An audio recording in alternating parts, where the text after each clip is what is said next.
Good morning, good afternoon, or good evening, everyone. Thank you for joining us today. This is the Kesh Foundation Spaceship Institute Public Teaching in English for Monday, November 20th, 2017. And as today, every Monday, this is the Understanding Plasma Science series. This is part 9 this morning. And we have Jim and Lisa McDonald with us, along with Shander Kakashi. So I'm going to be covering these topics today, again, of plasma science, nano-coating, and Gans. I'm your host, Flint Mulhausen. Welcome, everyone, and welcome, Jim. Hello, Flint. Hello, Rick. Good morning, everybody, or evening, wherever you are. All right, let me get started.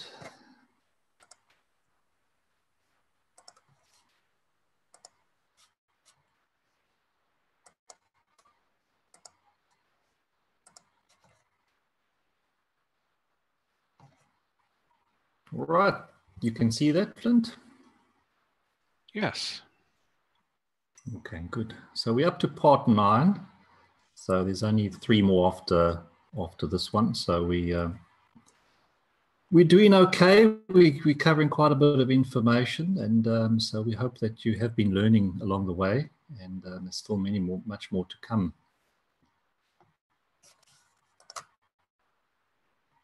Right, so today we will work on the plasma science, and we're going to look at the concept of positioning. And in the nano, we'll be doing another method, which is the using the flame torch method. And then in the Gans section, we're going to look at the creation of the CH3 Gans. And the technology is brought to you by the Kesh Foundation.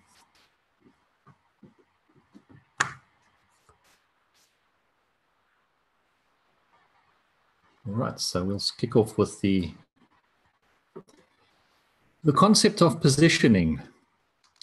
And when we're going through this presentation, one must bear in mind that it has relevance in all aspects of our lives. It's not just a case of crafts flying around. It has to do with positioning of the planets, but it also has to do with positioning in nano layers, and also positioning of the way we operate from a soul level. So it is quite an important section relating to everything. So first of all, we'll play 2 short videos, just so that you can get an idea of what we're talking about. So if you're able to do that, Flint? Yes. All right. Yes, I am.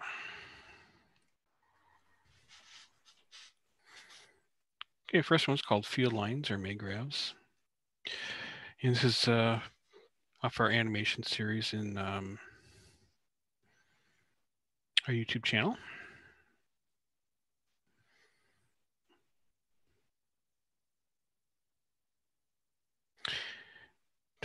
Showing really quickly about magnetic gravitational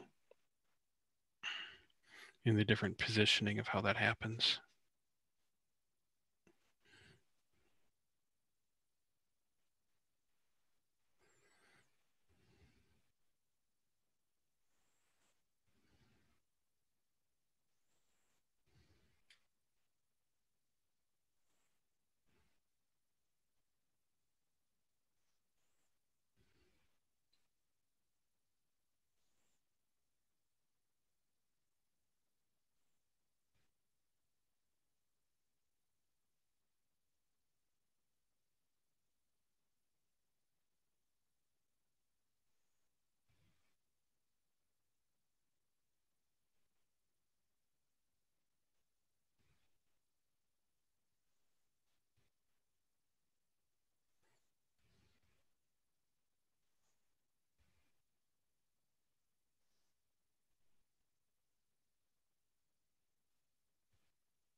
And you wanted me to play the other one? Yes, we can, Flint. Okay. You can also talk a little bit here. Yeah. This is also a silent video. Yeah.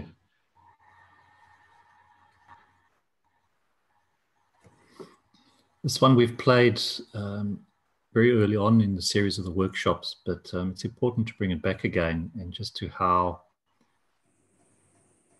I'm moving the one magnet, the other one repositions itself to maintain that distance in the gap.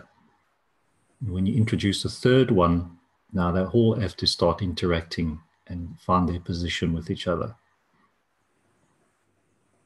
And these magnets are sort of on a two-dimensional plane, and they're all of the same strength. So if one were to imagine one of them, as Rick has shown, having a stronger strength, stronger magnet than the other one, how they then reposition.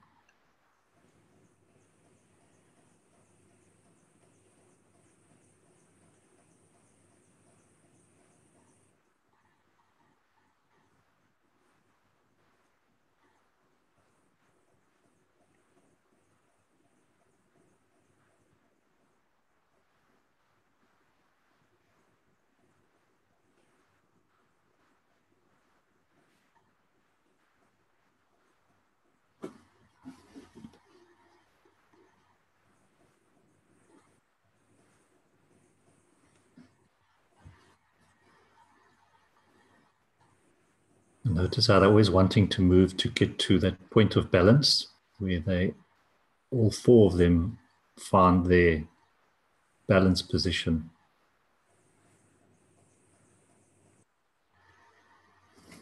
Thanks, Flint. Yeah, sure.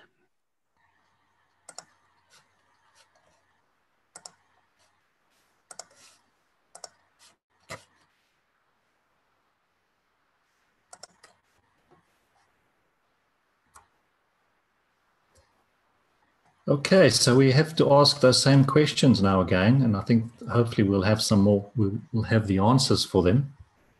As what force makes these round magnets move? When you move one, the other one moves. So what force is making the other one move? Why they keep that certain distance from each other? And when you move one of them, how all the others will move as well to keep their distance. And so question is, what is this connection that they all have? So it really comes down to the strength of each one of those magnets, or call them plasmas as well. And the strength between each one dictates this gap, dictates this distance, because you've got the magnetical and you've got the gravitational. So you have your repulsion and attraction. And as one moves, so the other must reposition to maintain this gap all the time.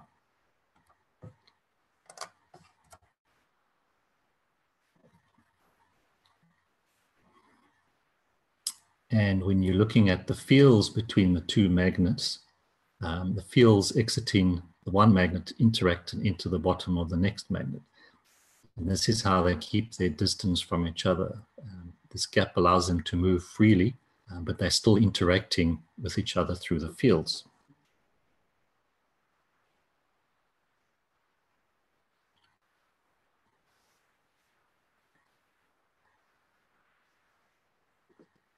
So essentially the universe is built on these two forces, the magnetical and the gravitational, and one cannot work and exist without the other. So it's your two magnetic field forces, being the repulsion, and your gravitational being your attraction. So everything comes down to these two forces in nature. So when we have a look at the interaction of two plasmas, and now we can have a look at the proton and electron within an atom. So you look at the motion of the electron in relation to that proton is through mag-grav positioning, because they are both a plasma, they both have the fields, and so they're having to find their position in relationship to each other. So if you had to view them as two magnets, one big, one small, they're having to find their position. And so that's what we have inside an atom, is you have the proton and electron finding their position.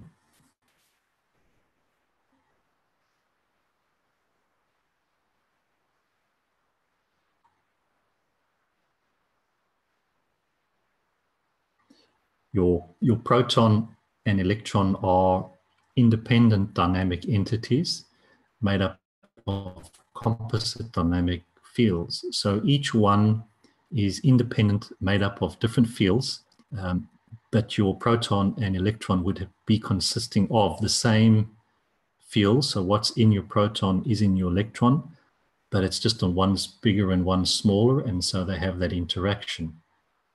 They interact with each other on a continuous basis. So everything is constantly moving, trying to find that position between the two. And because of the dynamic nature of the fields in both the proton and electron, they're always wanting to find that position. As something changes in the proton, the electron will have to adjust and move, and vice versa. Same as the electron will adjust, the proton adjusts. So the two are always interacting with each other. And the ever-changing position of the lighter by mass of the two entities, in this case the electron in relation to the proton, gives us that motion. And so this is essentially what we would call mag-rav positioning within a single atom that has a proton and an electron.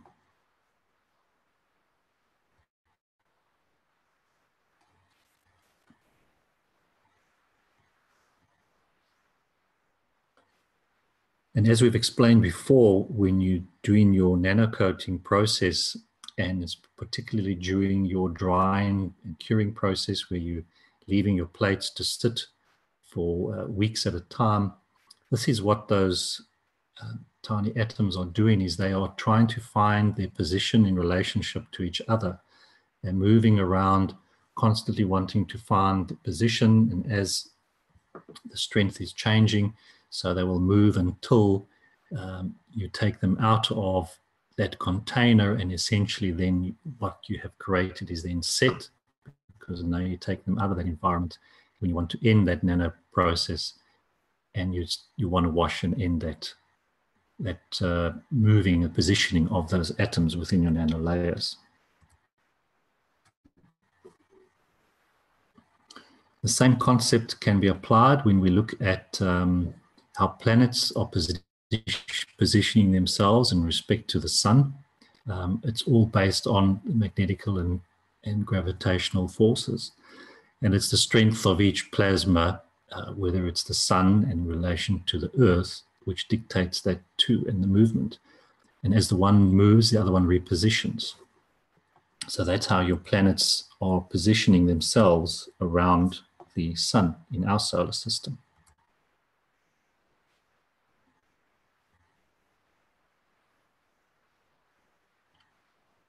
And when you're essentially looking at the concept of the sun and the earth as two plasmas, it's the same thing whether it was a proton or electron. It's now the sun and the earth. It comes down with the interaction of the fields, and it's just the mag-rav positioning of the two, which gives us the motion.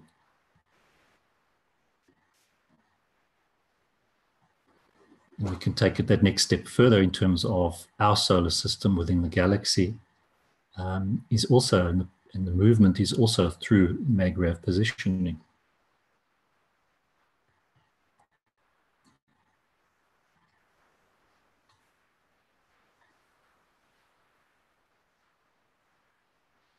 And when we come back to Earth, when we start creating the craft, which will have its own magnetic gravitational fields in relation to the Earth, it's also going to be able to do travel and movement through mag-rav positioning, where no fuel is needed.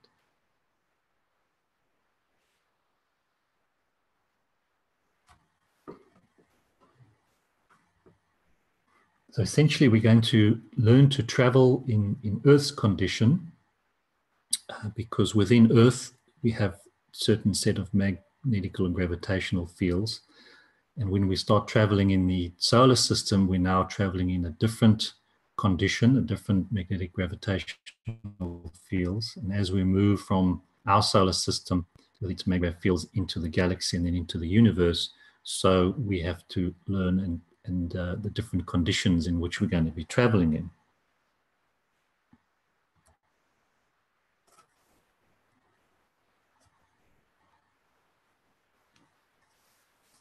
So when we come back to the concept which we have introduced before, is in terms of gravity and the way we understand it here on Earth, is the measure of the interaction and attraction of two or more magnetic rays or magnetic field systems, or in sense two entities, with respect to each other's strength and position at any point.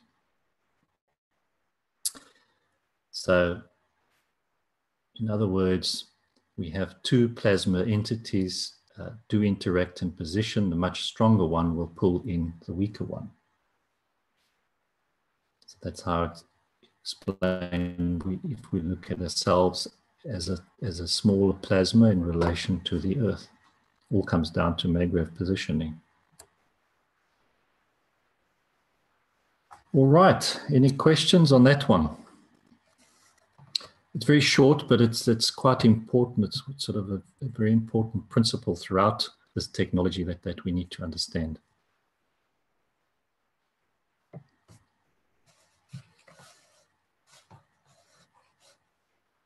And I can remind everyone, you can always raise your hand if you're in Zoom here. And also type in your question if you're on Facebook, live stream, or YouTube. I don't see any questions. This is, I'm sorry. Yeah, go ahead, Boniface. This is Nicholas. Or Nicholas, sorry. So we have what we call the gravitation of the Earth that holds objects to it. So if we look at ourselves, for instance, or an object in relationship to the Earth, is the Earth magnetic, gravitational? Is it stronger because of its size, of its mass? Is there a relationship in that way, or are we looking at something different here? There is a relationship in size because it's the same when you do look at the sun and the Earth, and it comes down to the strength, the field strength that each one possesses as well. So the size and coming down to the mass of each object, it does play a role as well. But if we're able to understand, sorry? I was wondering then what causes the rotation or the movement of, say, the Earth and around the sun? Is that connected to the fields as well? Yes, I didn't bring in the rotation because it's sort of it is a different concept, even though it is related. But the rotation of the Earth is more to do with sort of complex layers within Earth of the different fields, which causes the rotation in relation to its positioning. So that's a totally different concept, which gives us the spin. So we won't go into that for this workshop.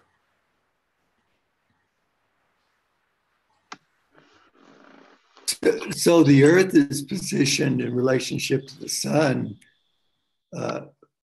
Where it is, if it gets closer, it's pushed back. If it gets further away, it's pulled forward. So our position, which say is individual Earth as an entity, could be controlled that way. But we could also look at the Earth as a sphere, as an energetic sphere around the sun. And the Earth is just the physical representation of that spherical field. Does that make sense? Yes, because we're connected by the fields. And, if we're looking at the two objects, if we start, and that's how, travel is going to be made possible, because if you are able to change, say in your craft, change your magnetical field or change your gravitational field within your craft in relation to Earth's fields, then you are going to either move yourself closer to Earth or move yourself further away from Earth by changing your conditions of your craft. And it's just either adjusting the magnetical side of the field or the gravitational in relation to your magnetical. Why then would an asteroid or a meteorite or something like that then be drawn all the way into the Earth? Did we lose Jim?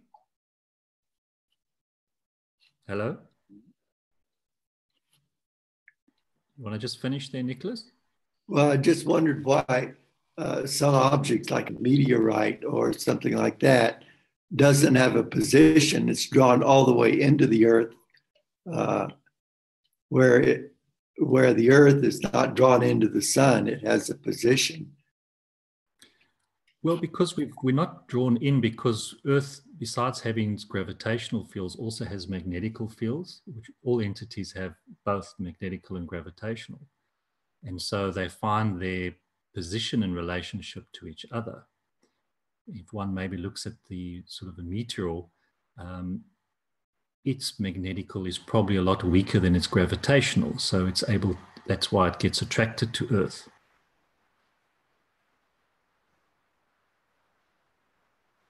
Because like attracts like.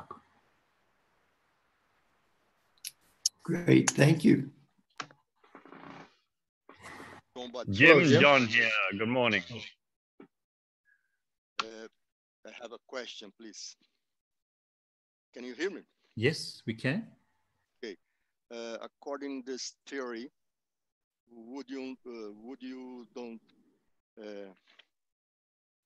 you think that asteroids couldn't fall in the planet because they must reach a stable position in the system? What do you think about it? I'm sorry, I'm not understanding your question. Yes, I'm trying to mean, according to this theory of the stable positioning of the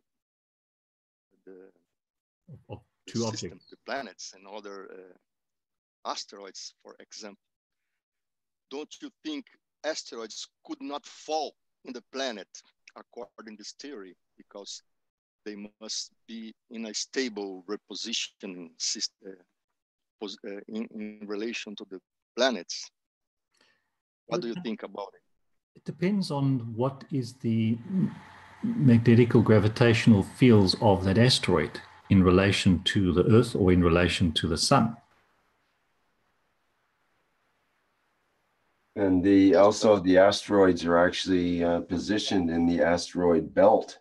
Most asteroids are not traveling up through the solar system, and it's the meteors and meteorites that hit the Earth's atmosphere. Asteroids aren't usually entering the Earth's atmosphere. Right, and I see it as, you think of it as the electron, proton, neutron, and the actual atoms, and our solar system can be like an atom. So we have ionization of atoms, which means that they have free electrons which move around in between the atoms, but also not in a stable position. And that's where I think you can get the asteroids coming from. You can think of them as like the electrons flowing around inside of an atom that's been ionized. So you have energy that's coming in and out of the solar system and the galaxies. So the ionization is definitely possible, or the movement of asteroids or other particles inside of the solar system.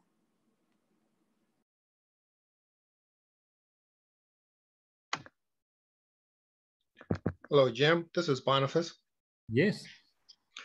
Thanks for your presentation. I have a quick question, if it's not out of the scope of what you're describing. You talk about the magnetic force and the gravitational force. There's also inertia, which is somehow related to gravitation. Can you talk about that a little bit, or is it out of the scope of the presentation? Yeah, it's out of the scope, and it is something that I do not understand fully myself, so I don't even want to try and explain. So. All right, thank you very much. I appreciate it. Okay. I understand.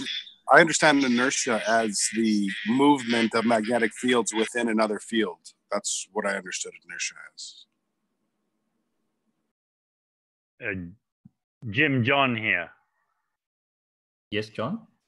Yesterday, I put in our internal chat something I found which is very interesting. An Iranian scientist called Paris Polter, a woman, she talks about gravitational, not tied to mass, if not tied to area, which is a very good point, because I would tie inertia to mass and gravitational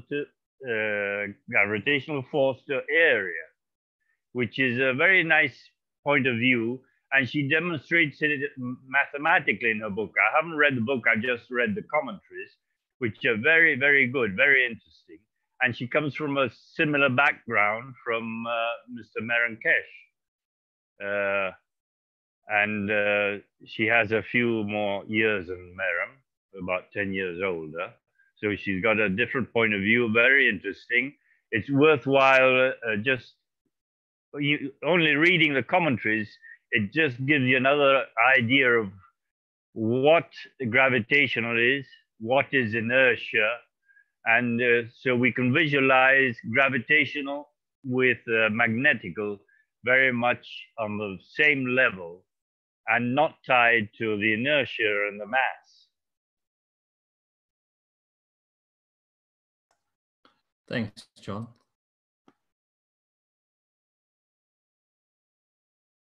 Any questions on positioning? Yeah, there was one in live stream from a Jeremy asking in relation to the spacecraft positioning. Does that mean that in order to fly or hover, the craft would have to have a greater field strength than the Earth? You have to adjust and create your magnetical gravitational field in relation to Earth, and then adjust either your magnetical or your gravitational, depending on where you're wanting to go. But yes, it would have to be of a strength equal to, or more than or less than, depending on which direction. It does, when you're looking at the positioning, it does seem quite simple, but obviously when you're creating spacecrafts and all that sort of thing, it is a bit more complicated than that. But it is just a case of, two magnets interacting, either attracting or repelling away or finding their balance point of positioning. Could I add something else, Jim? When we look at the magnets, we're visualizing in a two-dimensional way. When we go into 3 dimensions in space and we see the way positioning of the galaxies take place, we sort of think, well, what happens if a planet inverts its magnetical polarization, which it does according to what we've studied or been taught about. The magnetical force would flip around and pull the planet with the sun together, just same as gravitational, because we're tying it in a way with what I've commented about mass. Now, if we think of it as area, it's different. It's a new way of seeing these forces in a 3-dimensional way. It's a bit complicated because if we're only tied to 2 dimensions, our table is holding us straight. But what happens when the magnet flips over and it just bashes into the other one? It's a good exercise for our mental thoughts, I think.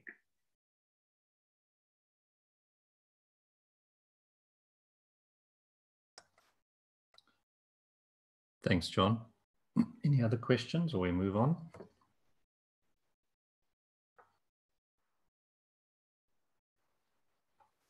In the positioning then of the planets to the solar system,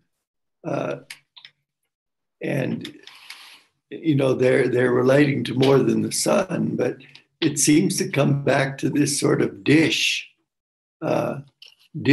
shape where the sun is in the heart of it, but everything moving around it in terms of the planets seems to be in one area. It's not over the whole thing, creating kind of a dish effect around the sun. So there's something holding those positions, not only in terms of distance in relationship to each other, but also a pattern or a geometric form or design within it. So there must be other elements or forces involved in creating these forms. It's a good point, because one has to understand that our solar system is also very much influenced from the galaxy and other solar systems within the galaxy, because we can't view our solar system in isolation. So it's interacting with all other solar systems, the galaxy and the universe. Everything is having an impact in terms of positioning and change. So, well, even when we look at pictures of what we would call a galaxy, assuming they're accurate, then the galaxy also seems to have a dish shape or a flattish spiraling shape.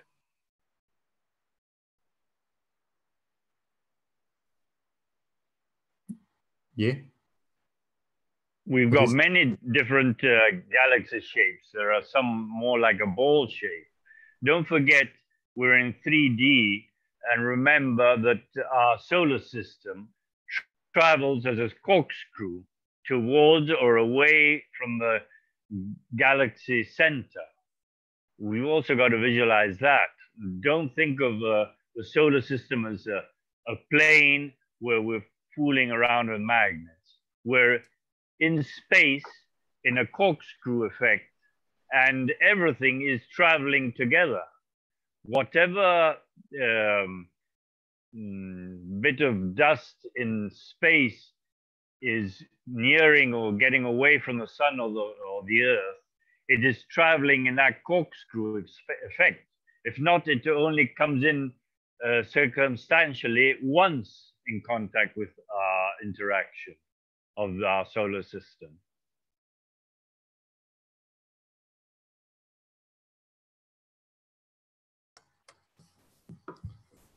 Can we just try and bring the topic back to keep it simple? Any questions before we can move on?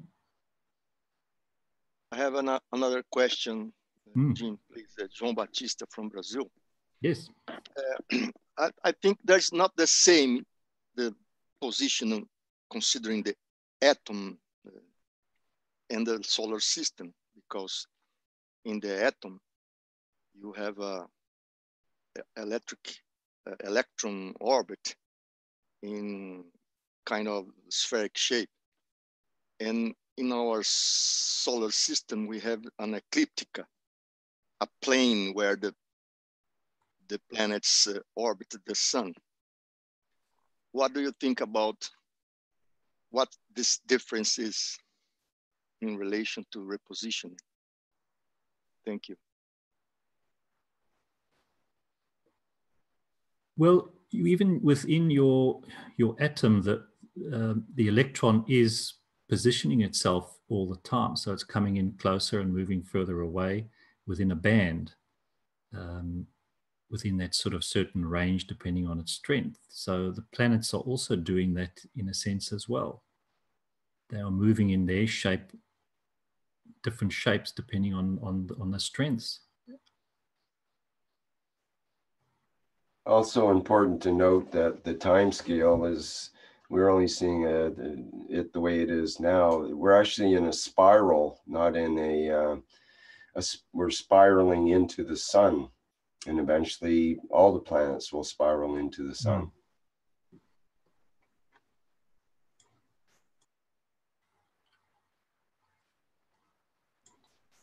It'll take a long time. It's not going to happen tomorrow. No, it's not.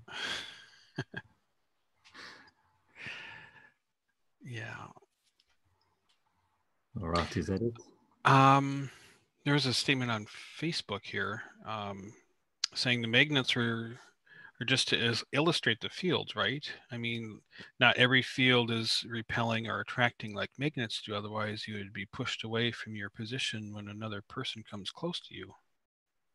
It's just an illustration. It's just trying to get the point across how we interact. You know, we're all made of the fields, but we don't see the fields. And the magnets is quite a nice, it's just an illustration to show that the effects of the fields on us. But yes, you know, we walk past somebody, we're not going to bounce off them. But there are those fields which we're interacting with.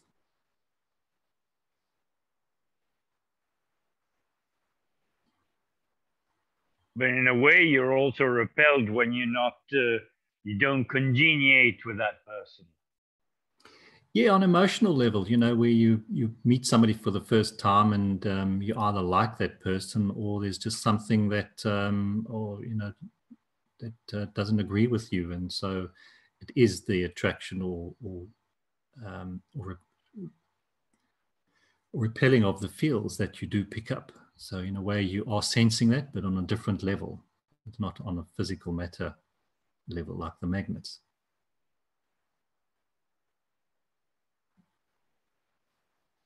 You know, so it has implications when you look at it from a soul level, and why, you know, certain people, certain group of friends will get together is because they are of similar strengths in their field strengths. So they will get together and enjoy each other's company. Whereas somebody else coming into that group might not feel like he's welcome or fits in because he's just not of the same field strength as that particular group of people. So we experience that in a different way, but it's essentially coming down to the same principle of positioning.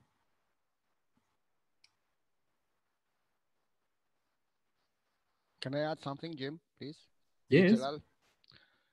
If you look to the magnets, just visualize that these two magnets is cells in your body, one cell here and one cell here. And in little bit bigger scale, this magnet is one organ in your body. And in bigger little bit scale, it is a bigger organ in your body. And so until you are one human being. One human being is a universe. Every part of him have 1,000 of galaxies. It's the same thing, the same system, the same law goes. What you are seeing, the planetary and the solar system and our universe, it's the same thing. But don't take it as a two-dimension. Take it as a ball. And actually, this every cell of us is a ball. Every time it's circulating, every time it's repelled, every time it's attracted to others. And this has become emotion. And everywhere there is an emotion. In all cells, in all items, all the entities. So plasma everywhere is an entity. And when it is produced, that means it have intelligent. It's very simple if you put it like this. If you want to go deeper, how to understand, it is your position where you are sitting in a bus or in, you are walking in the city or you are in your home. Every one of us have his position. Sometimes it attract near to the other person. Sometimes it's repel, have a bigger distance because situation, the condition, the maggraph position, due to your own situation, due to your own gravitational magnetic field, what you are getting, what you are giving. I see it in this way, and in this way, it simplifies everything I feel and I see. Thank you. Thanks, I Jalal. see. A very nice Yeah. way to summarize all that up for everybody. I think. Could I add something else? Can we move on, John? Because we're just looking at the Well, time. fine. This is good. Let's not forget resonance also. Okay, thank you.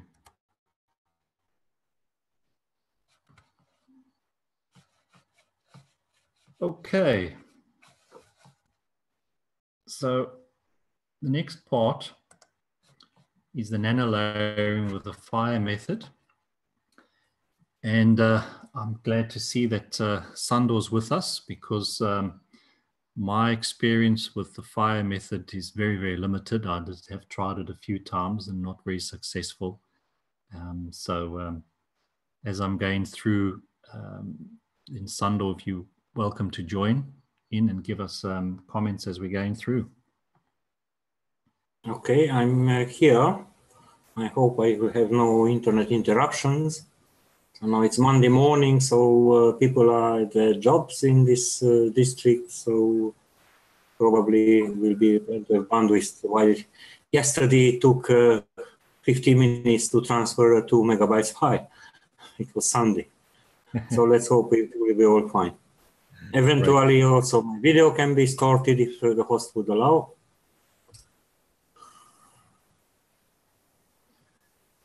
Thank you, Sandor. Okay.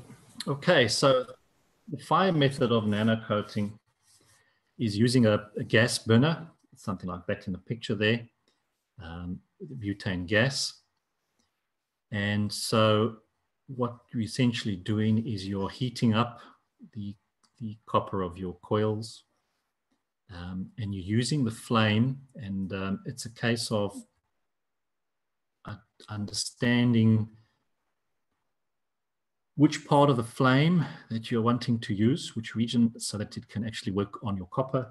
And I think, Sandor, this comes down to a lot of experience and a lot of art to get this one exactly right. Yes, so if you have seen painters, how they work with a brush, how they paint in such a way that there are no stripes, but everything is uniform, like with spray paint. So same or similar skills have to be attained when you work with a flame. It's exactly like when an artist works with his paintbrush. So now there are two important points to remember. One, to achieve the right temperature, around 630, 650 centigrades, which you cannot measure usually if you have no special instrument, but you can judge by the color of the surface. In no case you should rise the temperature until the copper becomes red hot. So that's the second point, to never overheat. So if you overheat it, if the color of the heat with the surface will become, even for a fraction of a second, such a red hot, in that case your coating will be ruined because it will pop off immediately. So it needs some practice. The good way is to sacrifice some pieces of copper. You make some dummy coils just for trying, for testing, and you practice on that to find the right pace. So you never hold the flame in one place. You always keep it moving from one end to the other. And while going from one end to the other of a copper wire or a copper plate or a copper coil, you also give the direction, from which direction to where to grow these layers. And you start and you heat it a little bit and you keep moving. Better go over 3-4 times until you reach the right temperature. The proper temperature, it will be shown as a silver metal shiny color. It will be just like a mirror, a silverish shiny color. So now It depends of your kind of gas and your kind of torch. Where torches of lower temperatures, of higher temperatures, it can be propane, propane-butane, or methane gas, the butane gas, does not matter. You have to find that region of the flame, which is not at the top, but it's somewhere inside, where you get constantly the same useful temperature. So you will exercise a bit just as a hint. Try this 1/3 from the top of the inner flame. You will see the flame, it has an inner one which is more bluish, and you will have an outer one which is more purple or violet color. So try to use that inner cone of flame, and not the tip of it, because that's the hottest, but somewhere inside, maybe at around 1/3 or half. It depends of your kind of gas. So you can make very good nano-coating with flame, but it really needs some practice. So there is a nice video made by the PID department, Product Innovation Development Department. So that would be nice to see it. So it's something you really have to see it to understand it. It's sort of 10 or 12 minute long video, so I didn't want to play it today, but I do recommend that those who want to do the flame is to go and watch this video. It's a very good video, and it shows you may show Jim, at least 2 minutes portion of it, something from the first part of it, when it starts changing the colors. It really doesn't take too much time, just as an idea, and people will watch their free time all the video. Flint, I haven't asked you for that video. Are you able to get it, or? Yeah, give me a little bit here. Okay. Right, we'll carry on then. Well, Flint finds that video.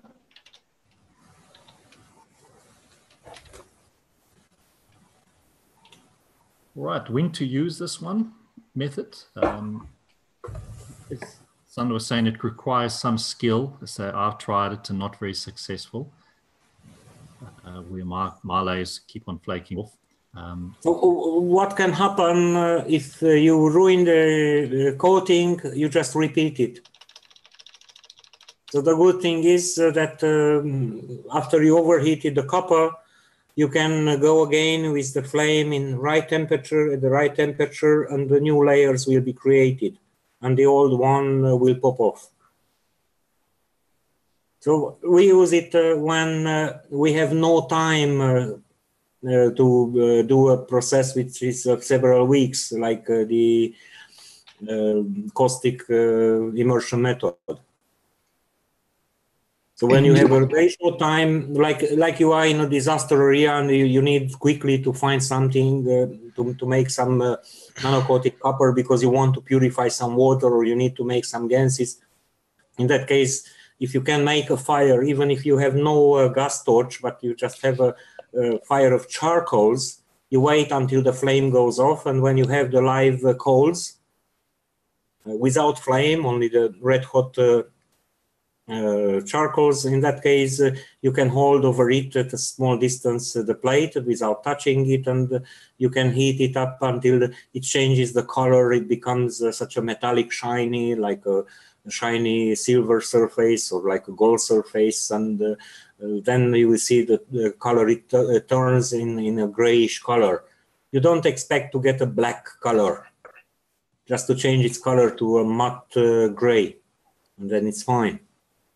So also the PID department found that the nano-coating made by the fire, it's supposed that it's more good for magnetical purpose coils, or for applications where you need a more magnetical character of the nano-coating. And when you make the nano-coating by caustic, in that case, that will be more gravitational. It has to be verified, this information, but we got once such a hint with such an idea. So I used, for testing purpose, I used such a fire nano-coated copper wires or copper plates for making GANs.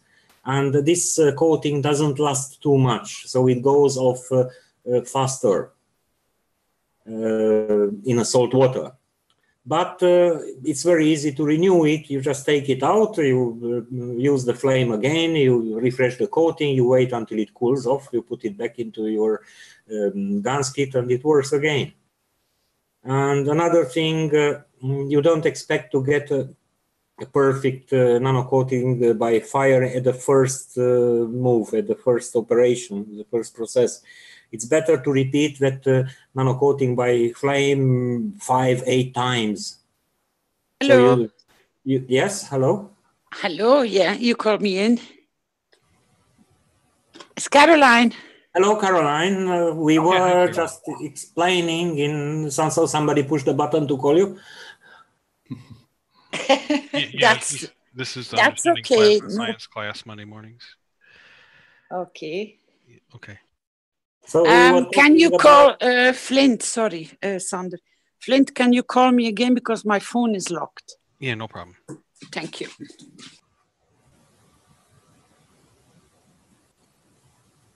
Go ahead, Sander. Okay, so to achieve a good nano-coating by fire, it's good to repeat the same operation 5-8 times. So you do this heating, you see the color changes, and you make sure you didn't overheat. You let it cool down for a couple of minutes or 30 minutes, and you repeat the process again. Again, you let it cool down, and you repeat it again, and you will see a more uniform surface, but don't overheat it. If you overheat it, it gets ruined. So now, grace to Mr. Veselin Velichkov from Bulgaria. He's a member of Bulgarian Academy, and he has access to scanning electron microscope. He has posted some 2 years ago such a scanning electron microscope photos about different types of nanolayers which he created, so some by fire and some by caustic. So now please look to understand these pictures. There is always a scale of dimension here. You see between this, the ends of this white bar, or between the ends of this black bar, you see it's a 10 micrometers. So it's a 10,000 nanometers. On the other picture, this distance is equivalent to that 10 microns, 10 micrometers. Just something strange happens on my screen because all my drawings look double. So maybe I try to make to go on full screen. So again, so from here to here, it's 10 micrometers. Can you see the drawing in a proper place? Because I see double. No, we see it in the right place. It's good. So on the other drawing, where is this caustic, it's such a small, maybe 6 times smaller, or 5 times smaller distance. It's equivalent to the same distance. So the picture on the left shows nano-coating by fire, and it's magnified 5 times more than the picture on the right. On the picture of the right, it's the method with caustic. On the internet, there are pictures with much closer photos also of this surface, so with higher magnification, but you will see some big copper crystals, and you will see some fluffy things on the top. So these fluffy things, which you see here like a moss, so these structures, so these are the fine sp2 nanolayers. So you have to understand, when you look at the scanning electron microscope, if you have the shiniest metal, which is polished, you will see it like mountains and valleys, so don't expect it will be very smooth. But this shows, these pictures show the difference in between. So fire nano-coating has a smaller grain and a finer structure. It's a much smaller one, a much finer grain than with caustic. So that's why it has different physical properties. So you still can use both for making a Gans or for nano-coating a coil, but don't expect exactly the same result. So there will be always a slight difference in between. I have that video ready. Oh, good. Let's watch.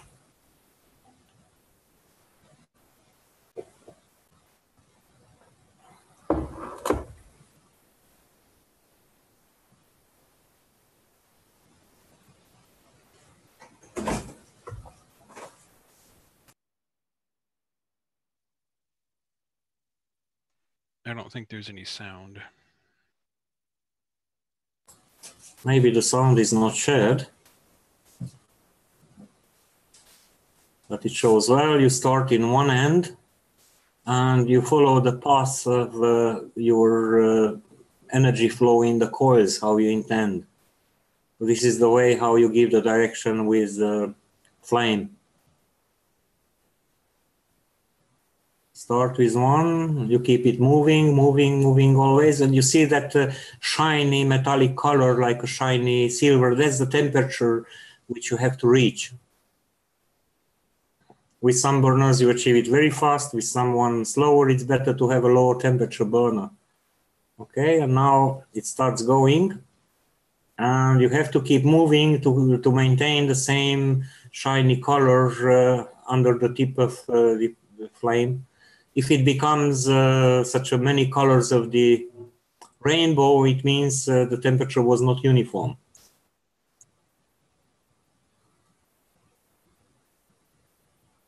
So it depends of your gas burner which you use. With some gas burner you have to work really fast.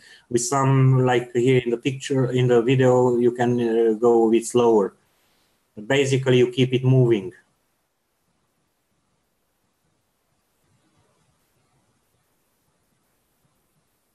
And you see the result will be a uniform, either bluish or reddish dark color.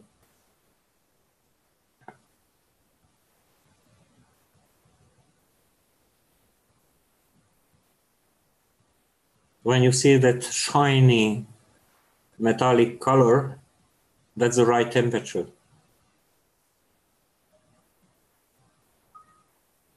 And you see here it didn't got yet a uniform temperature, so it got some colors of the rainbow. So now it goes over again, and it's fine. So one of the coils. So now the next will be the next coil. And this you have to repeat it on one side and on the other side also.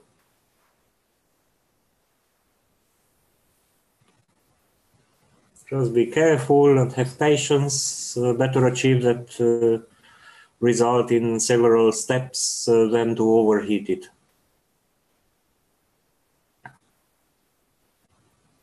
So now it goes the same from the other side. Of course, this you can apply also for plates, for wires, for whatever kind of surfaces of copper. You cannot do this obviously for zinc, for instance, because it will melt. It will not never nano-coat. It's suitable for certain type of metals which have a higher melting temperature. You can try to do this on nickel, for instance, or silver, but never on zinc or magnesium. Magnesium would burn instantly. So again, starting to heat it up until it reaches that shiny color, not more. And then it has to go. It's preferably to go just in one direction, not to go too much back and forth.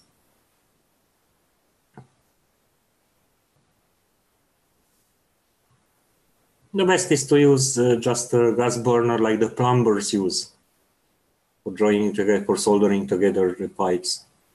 I did a mistake that I bought a Rothenberger Multigas 300, which has a too high temperature. So it was a torch for brazing, not for soldering.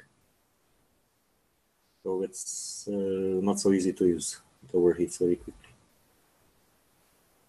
Thank you. I think from this it's clear, so you don't have to wait till the end of the video. It is 5 minutes or 4 minutes were enough.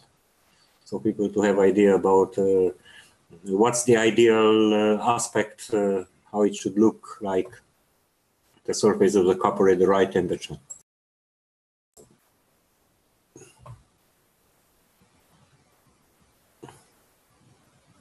I think next slide was about possible problems which could arise.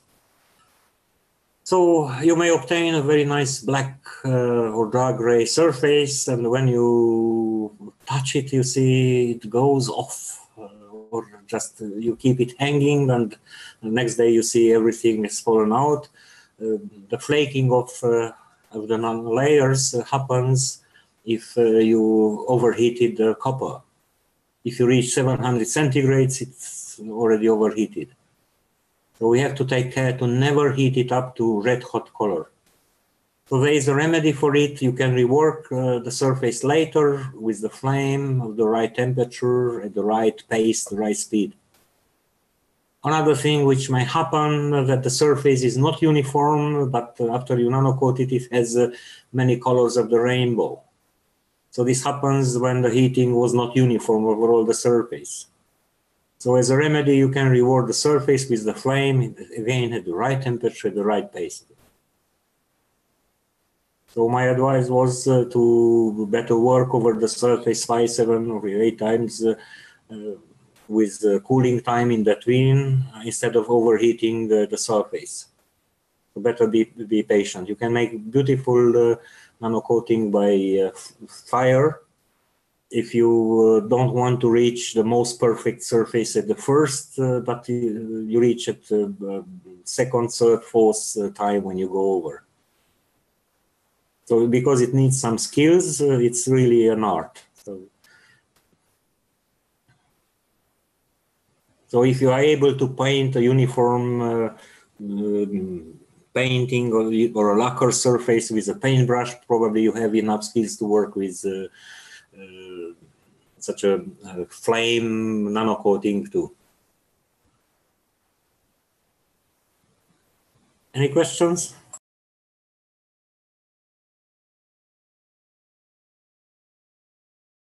Are there any questions regarding the nano-coating by flame? Yes, a couple. One would be, can you use a kiln to heat up the copper to a certain temperature? Kilns can be used for creating nanolayers, but you cannot give the directioning. For our purpose, when we have the purpose for making an energy flow, like in a maglev coil, for instance, it's preferable to do this on a gradient way from one end to the other. In this way, you give also a direction, which in the case of the wet methods, you obtain it by discharging the voltage from the surface with a voltmeter. You cannot do that on the hot wire, but you can give a direction of the layering from one end to the other by moving the flame in a specific direction. If you use a kiln, and if you can set up the temperature such as 650 centigrades, for instance, or something above 400 and so, of course, you can create nanolayers, which would be great, for instance, for a capacitor, a supercapacitor, and so on. If you keep the growing of the nanolayers for a certain time, you can even grow such nanowires on the surface like a grass. But it's not always the purpose to make that. And our purpose is to teach easy methods which people can use it at home, and not everybody can get a kiln such for laboratory. If you look through the internet to find research papers about nano copper oxides, you will find many such publications where scientists created different qualities of nano copper by using high temperature. But the structure, the surface, it's different. Usually they use the kiln for growing nanofibers which has the main purpose to increase greatly the surface of, let's say, a 10 by 10 centimeter copper, so increase the surface like it would be 10 by 10 meters if you can create enough such a glass, which is a part of the study in nanotechnologies for developing, so for instance, supercapacitors. You know, horses for courses. Find out which method is good for which purpose. Anybody can make a fire, a wood, and can make a nano-coating even in a jungle, in a forest. But not everybody can have a kiln at his home laboratory and or his kitchen or in his garage. Getting fire or a torch, a gas, or you can use the gas from a gas stove where you used to cook your food. It's also possible. Tom Salas has posted recently on his Facebook page such a short, very short half-minute video about how he nano-coats a copper plate over a gas stove, a gas kitchen stove. And it works fine for making Gans materials. Other questions? How about yes, I have a question. two processes? From João Batista from Brazil, I have a question. Have you heard about someone tried to use Brown's gas as a flame to nano-coat? Do you know what is Brown's gas? Brown's gas is a mixture of hydrogen and oxygen. Yes, yes. It's created by electrolysis of water, for instance, and that flame has very interesting properties because it has apparently a low temperature when it's an open flame, but when you put some metal there, the temperature can increase at very high temperature. That's good for cutting metals and not so good for nano-coating, because at nano-coating you don't need 2000 centigrades, you need only 650 centigrades. So that's why brown gas doesn't look like the best choice. Of course, you can make a special burner which doesn't make a fire cone, a flame cone, which would penetrate deeply. But if you have a different burner with many small flames, with some manifolds, so anything you can, which you can use for creating the proper temperature can be used for this nano-coating. But I don't think Brown's gas is the best, would be the best choice. Okay. Usually I will try because I fabricate this kind of electrolyzers. I have so. Yeah, so you may try. You have to find the right speed, how fast you have to move the flame to not overheat it in one place. It's a matter of skills. By the distance of the flame. The distance, the portions of the flame, more inside, more outside, it's a different temperature. So I didn't work with Brown's gas. You will need to experiment by yourself. Yes, I will report later. Thank you. Thank you very much. So the beauty with nano-coating by fire is that it's an easy, a fast method, and of course it needs some skills, but if you have the knowledge, you can use it even on the top of a mountain or in a jungle or anywhere where you can produce a fire. You don't even need such a gas burner if you can do a proper campfire, and you don't work over the flame. In that case, you work over the charcoals. Somewhere I have some photos about that. Just a second, let me open the right. How about combining the two processes, the flame? It's a bad idea. It's a bad idea. People tried it and they failed. So you know what happens when you do the hot caustic method, then previous layers will fall off.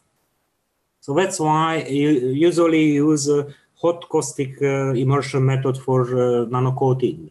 And you use a steam caustic method for refreshing the coating or adding a secondary coating on an already made coating, which is nano-coating. You don't immerse it again into the hot boiling water, the hot boiling caustic, because the sudden dilatation and contraction of the surface will make the coatings to flake off.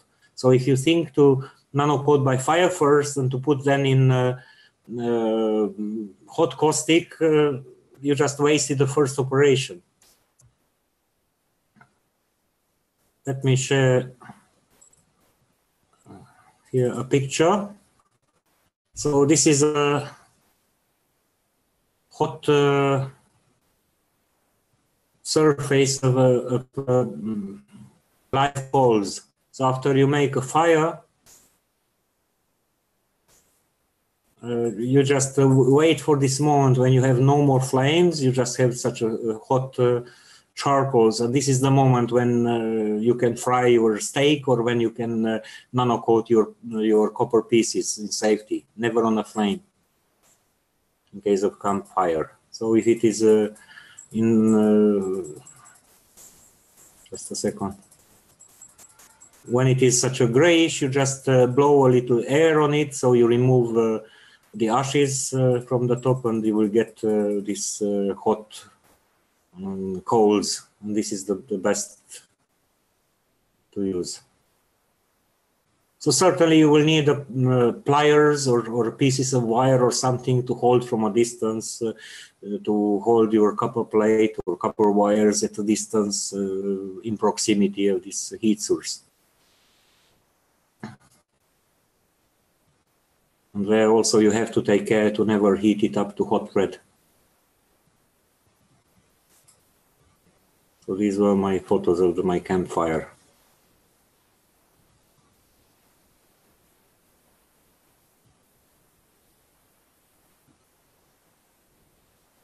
Thanks very much, Sandor. Any You're other questions? welcome. So, Sandor, going back to the question of combining processes, are you saying then that you could do fire coating followed by steam? That's possible, but still a big question mark. You can try, but eventually for research purpose. We have no proven data that such a combination would be the best idea. You see, if you have a dough, you have some flour, you have some salt, you have some water, you mix it, you make a dough. So now either you fry it, either you boil it, and you make different kind of things. But you never fry and boil the same thing.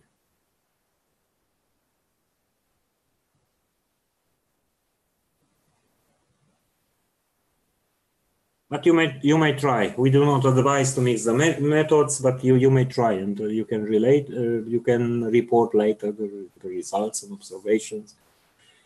So there are so many combinations which you can do.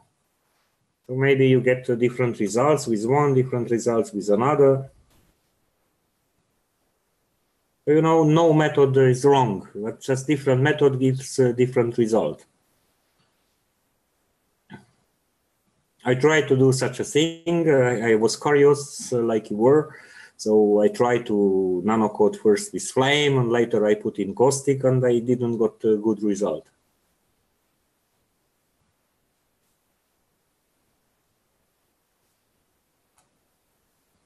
So actually it happened that I wanted to nano-coat by fires, and the coating was not very good. I had not enough experience for that. Later, I put the same plate into nano-coating by caustic, and the results was still not the best. So it's better to go either one way, either the other way if you seek reliable results. If you do testing, experiments, no problem. You do whatever you wish.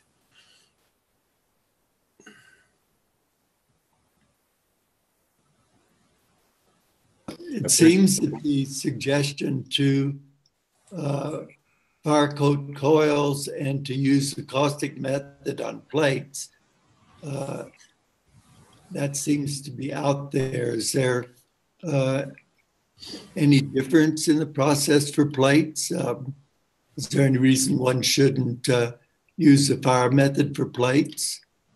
If you have access to hot caustic nano-coating, it's best to follow that. So that's the most versatile method, which gives very good results.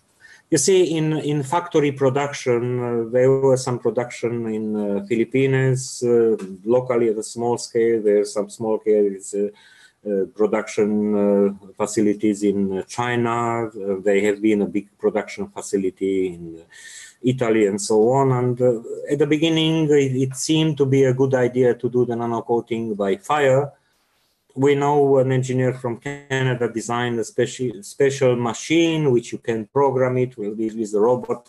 You adjust it exactly to the shape of your coil, to the temperature of your gas burners, to make a perfect nano-coating by flame, by robot. And finally, we see this manufacturing facilities finally prefer to use for the best results nano-coating by hot caustic method. So you can use if you are in a country where you cannot get caustic, you still can use nano-coating by fire. But the results are not so constant like when you do with hot caustic. You see, when you do the nano-coating by fire a couple of times, let's say you make 100 coils, and you nano-coat all, and then you will compare the quality, and then you will see a big spread in the quality. It's very hard to make it uniform. Still, you can use it for nano-coating, but it's, as I said earlier, it's an art to make a very good quality nano-coating by fire. And when it comes to productivity, you may think, how would you like to have 99 pieces good out of 100, or to have 60 pieces good out of 100? It makes a difference.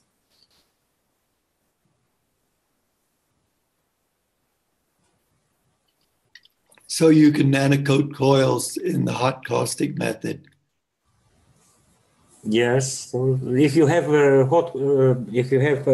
possibility to use caustic, I could advise use that if possible. We said at the beginning when are the cases when we use nano-coating by fire. For instance, when you want to do a nano-coating very fast and you have no time for the several weeks required for caustic process. Or another case is when you have no caustic. You have no caustic at all. So then you do nano-coating by fire.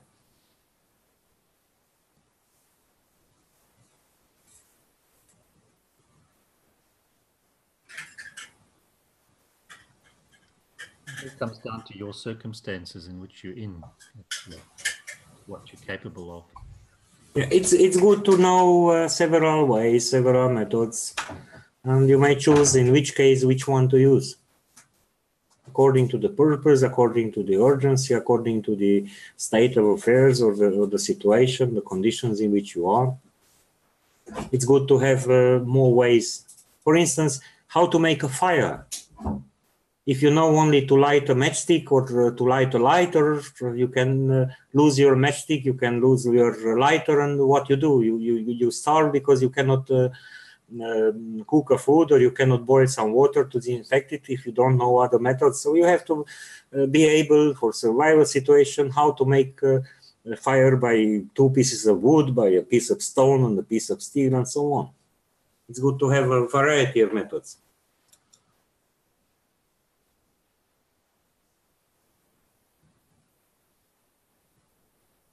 There are other methods of nano-coating too. You can use electric current, and you can use plasma, for instance.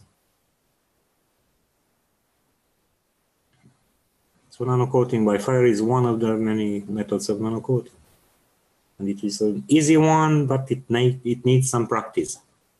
It needs to create some skills. And anybody can, if somebody can move his hands and he has eyes that he can see, in that case he can learn how to do it.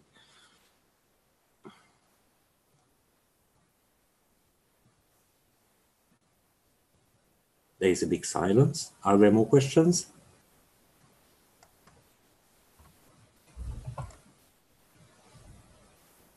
I think we'll move on. Thanks, Sandor. Thank you very much for all your input there and help. Thank you for the opportunity. Let's go further. All right, the final part of today would be making the CH3 Gans. So we'll go through that method. Before, just a quick revision on the definition of Gans. A new state of matter, it's a molecule of a gas which becomes nano of itself and appears as a solid state of matter. So it's a gas to nano of solid, which we call Gans for short.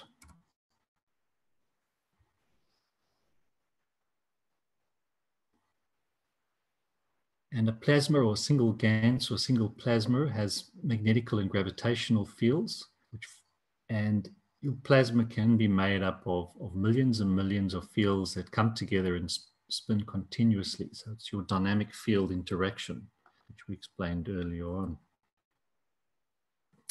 Now, to go on to explaining the CH3, I'm going to review just one or two slides with how we made the CO2. Now, with the CO2, we have our zinc plate and our nano-copper plate. And we create an environment between the two plates. And we create that environment which has a magnetic gravitational field strength, which equivalent to carbon, which tracks your carbon from your environment. And so when that carbon comes into contact with the water, it then oxidizes to form the CO2. So essentially we've got the zinc plate and the nano-copper, and that creates a certain condition in our box. And we explained last time how because of the atomic mass of the zinc and your nano-copper plate being 65 for zinc and 59 for nano-copper, and the difference was 6, and that was enough to create a field strength to pull in your carbon, because the carbon has 6 neutrons, protons, and electrons, and we just need 50% of the fields, which is 6 neutrons, to attract the rest. And I remember Sandor went through quite a lot of detail explaining this as well in the previous workshops. So I won't go into too much of that now, but it's just understanding what condition we're creating in our box. So that was our CO2. Now we have to take those same concepts and move into the creation of the CH3 Gans and use the same principles and understanding. So again, just a list of what you will need. So it's exactly the same as the CO2 box. And now we have our copper plate, but what we need now is a zinc coated plate or galvanized steel plate or chicken wire mesh.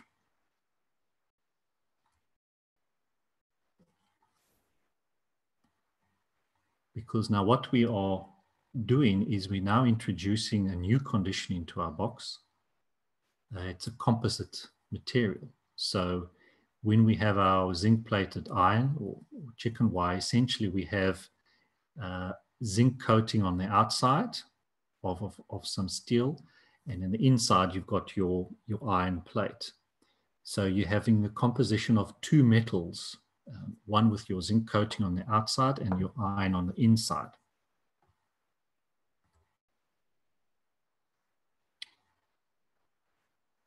And as before, we now have our nano-copper plate on the one side, and you've got your zinc coated plate or chicken wire mesh on the other side. And the same principles, you just make sure that these plates are hanging and they're not resting onto the bottom of your container. So we've changed that condition in the box now because we've introduced a different plate.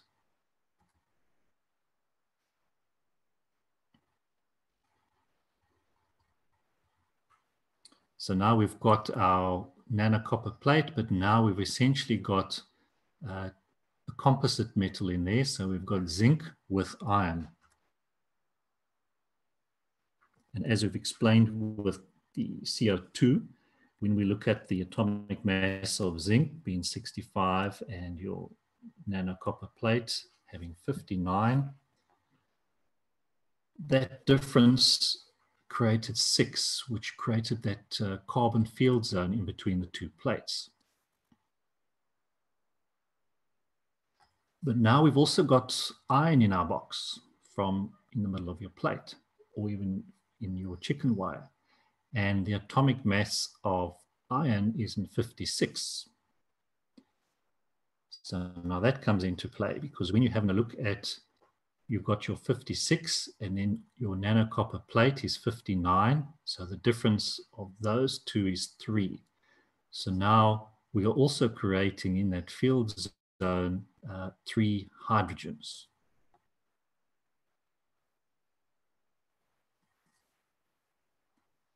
So when you combine them all together, we've got what we're doing with our copper plate and our zinc-coated plate is we're creating our carbon field zone as before, but we're also creating a different field zone in there of 3 hydrogens.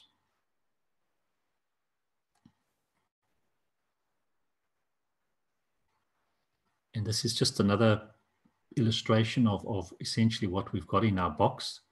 We've got our copper, we've got our zinc, and we have iron. So we've got a composite. We've changed the conditions in the box. So we've created the carbon. We've got that field zone of 6. We've also created the field zone of 3 hydrogen. So when you add those 3 up, they come to 9. And when we look at our CH3, it is 9. So that is essentially what we are creating in our box is the CH3, because we've created the conditions to attract what we wanted in our box.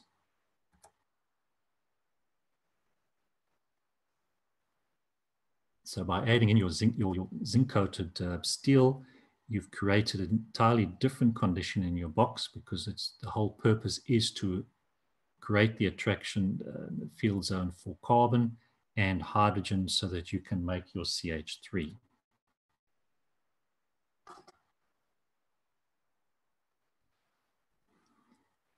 And CH3 is the essential sugar of life on this planet. It makes up everything that is required for life, forms of sort of building blocks for life. It gives the energy for us as human beings, for your plants, for your insects. Everything that requires energy needs the CH3 and uses CH3.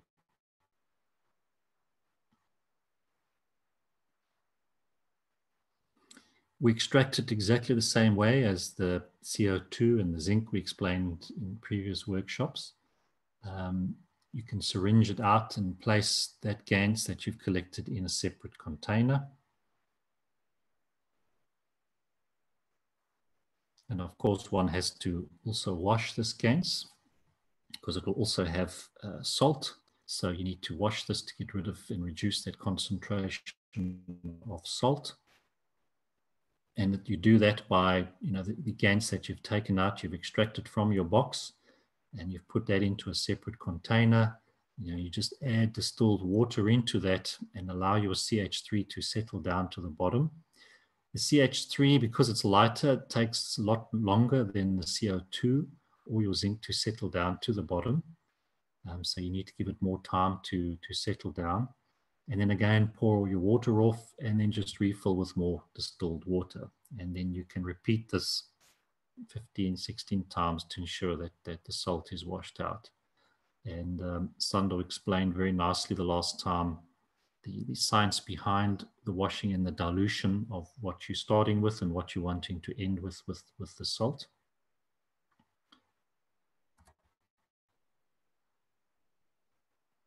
And also, with every Gans that we make, we want to collect the amino acids that form on the surface. So after a few weeks, you'll notice a shiny layer or surface on your top of your box on the water.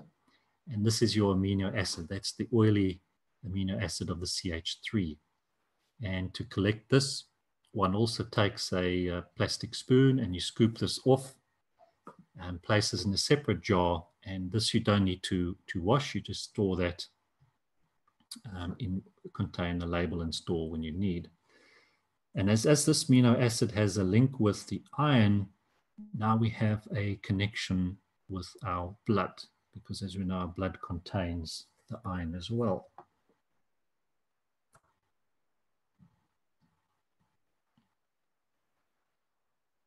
So just to go into a bit more on the concept of the amino acids and what we explained in part 7, is that we have our carbons, oxygens, hydrogen, and nitrogen in a plasmatic form with the addition of salt leads to the creation of the amino acids. So as that is happening in the atmosphere, we explained, this is also happening within your boxes that you are making, whether you're making CO2 or copper or CH3 Gans or zinc Gans, you are also creating the condition for the amino acids to form.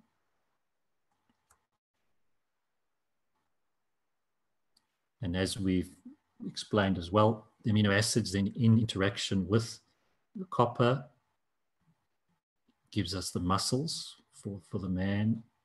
Amino acids with interaction with the iron gives us our blood. And when we look at the plants, those same amino acids with magnesium gives you the sap or the blood of the plants.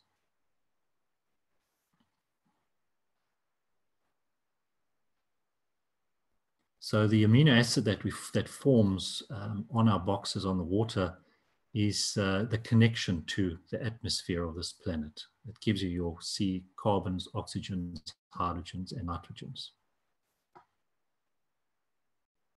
And it's in connection with the salt water, and we then have the Gans.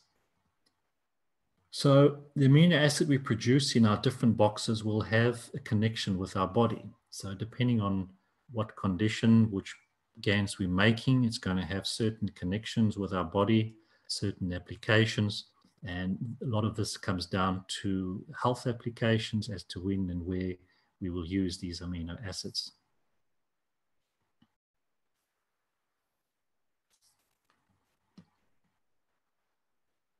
So the different amino acids that we produce in our boxes. So when you're looking at the copper, that will have the connection to our muscle and the physical aspect of our body, which transmits electrical impulses throughout the red tissue. The zinc is connection to our emotion. And then when you're looking at the zinc and the iron, especially with the CH3, you're looking at the emotion being the zinc side, but the iron is the connection with the blood. And as we know, the blood carries the emotion within the body. So by producing the CH3 and having that zinc iron connection there, we know that that has a nice direct connection into the emotion. And CO2 is connection with the amino acid structure of our body.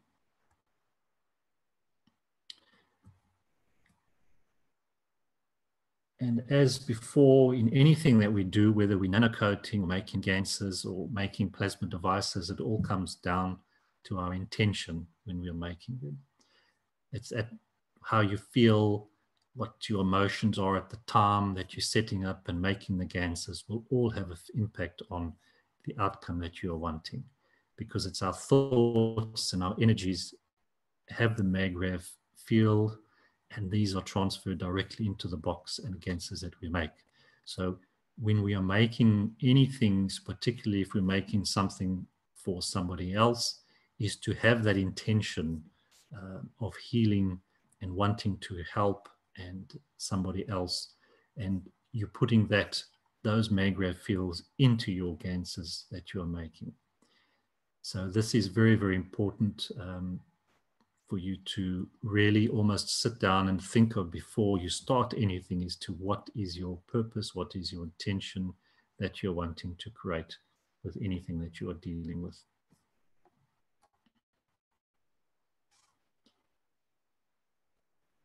So any questions on the CH3?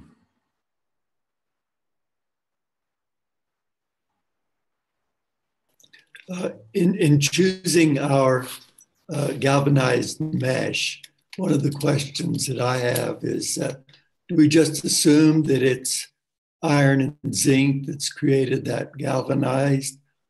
If you're using a hardware cloth, for instance, you call it that for chicken wire mesh.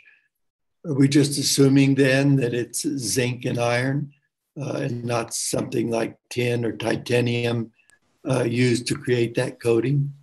Don't assume, ask the manufacturer.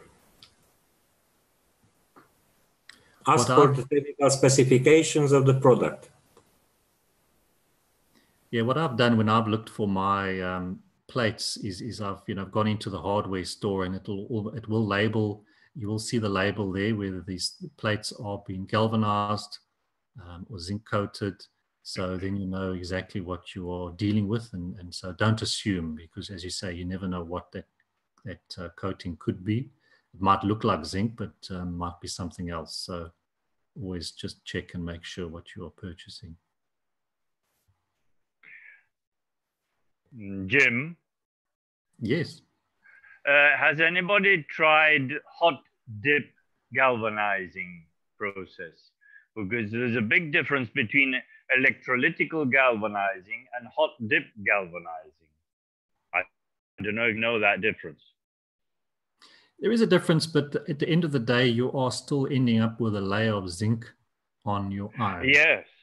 Yes, but what you're interested in is extracting the iron field from inside. Now, in hot dip galvanizing, you got the zinc on the outer surface, and you got a middle surface, which is an amalgam between iron and zinc, that would be an interesting experience. I'll try it out, because you've got an interaction between iron and zinc in that middle surface, which could produce a different effect, to produce some different CH3. It might or might not. It would be such a tiny bonding between the two there. So I doubt whether it would make a difference, but I'd try it. And as you say, let us know if you see any And the difference. hot dip galvanizing is pretty thick. It's not all that thin. Not necessarily. Not necessarily. There is a hot dip zinc coating, which has the thickness of 20 micron, and there is another one which has the thickness of 200 micron. Yes, I know, but I worked for years on hot dip galvanizing, and it's thin when you wipe off the zinc with amianto. What was it? Amianto is this non-flammable product. I forget now what the name is in English, which is bad for breathing, which they use to use fiberglass. Not the fiberglass. Asbestos. Asbestos, that's it. You use asbestos rope or flannel to wipe off the extra zinc off the surface, because not to make it so expensive. But the important thing is the amalgam you have between the zinc and the iron, because the hot dip process takes about 5 minutes, and it has that effect.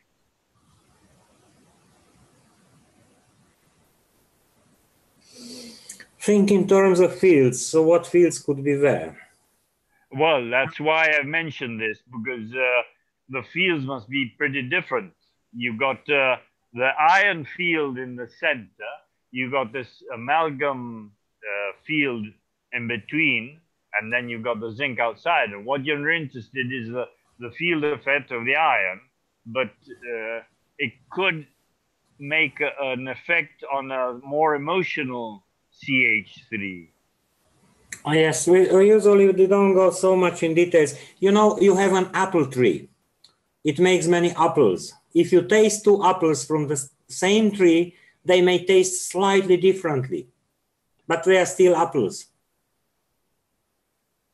Yeah, of course, there may be differences because one was from the north, the other from the south, other from east, other from west, from the branches of the same tree. So there will be no 2 apples which will be exactly the same.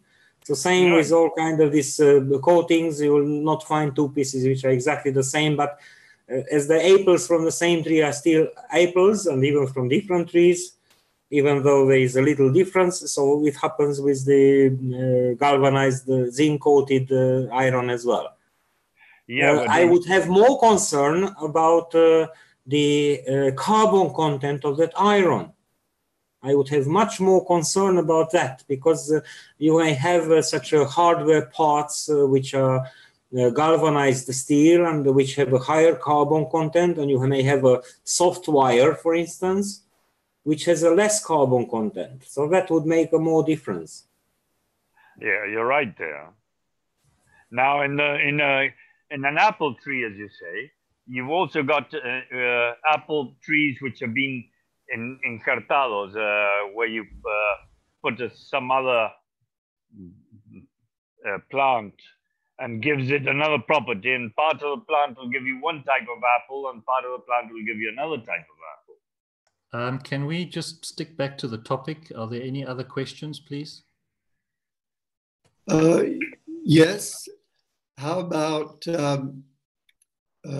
a galvanized bucket, cutting a plate out of a galvanized bucket, or galvanized pipe, like galvanized duct pipe or flue pipe that's galvanized, and cutting a plate out of that and using that rather than of course, you can ruin a brand new good bucket, or you can just buy some cheap zinc-coated soft iron wire. You take a bunch of them and you have the same result, but with less costs. So you can use whatever zinc-coated iron you want. I wouldn't ruin an entire bucket for that. No, I'm just looking at the options there, that's all. So when you're using the mesh, you don't use one layer, you maybe fold it over into 3 layers. Look, sometimes, not sometimes, very often, let me share my screen or a small drawing, you just find such a bunch of wire, such a thin wire, which is galvanized wire, which is used in many places in industry and in agriculture just for tying together. For instance, when they work with those, oh, sorry for this color, when they tie together those metal bars, which they want to make concrete, they use such kind of galvanized wire in order to make the bondings, and it's very cheap. You can get a spool of a half kilogram, for instance, for $2. It's not expensive, and from there you can just take a bunch of these wires, and you have enough surface to put it in your vessel with salt water, and to put here nearby a bunch of copper wires which you nano-coated. So you have already made your CH3 kit.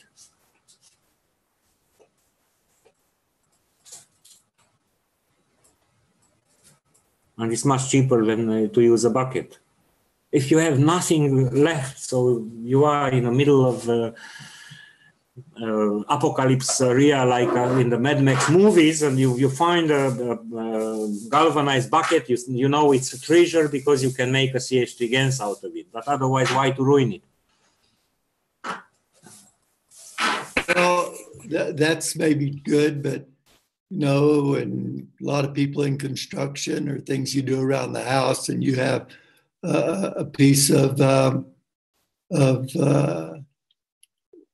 pipe, like duct pipe or flue pipe or vent pipe that's galvanized. I just happen to have a lot of scrap around. I know other people do too. It'd be very easy to cut a plate out. Yeah, when you cut it, don't forget it. When you cut it, you will have an open edge which is not galvanized, and that changes the game. So you have a bigger surface of iron, pure iron, exposed to salt water. So probably into your CH3 Gans, you will get a mixture of many iron oxides and also some hemoglobin at one stage of production. And if all the surface is coated, you will get a more pure CH3, as per my opinion. Okay, that's an opinion. Okay. Otherwise, you can find such a small hardware bits, pieces, which are used to mount on doors, on locks, and so on, or hinges, or whatever, which are galvanized. You can hang them on a wire into a vessel with salt water. You pair it with a bit of nano-coated copper wire or a copper plate, which is nano-coated, and you can produce your CH3 Gans.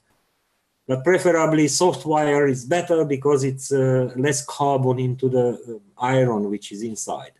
When you have a piece of hardware, it's usually made of a steel with a specific tensile strength, and it is obviously more carbon.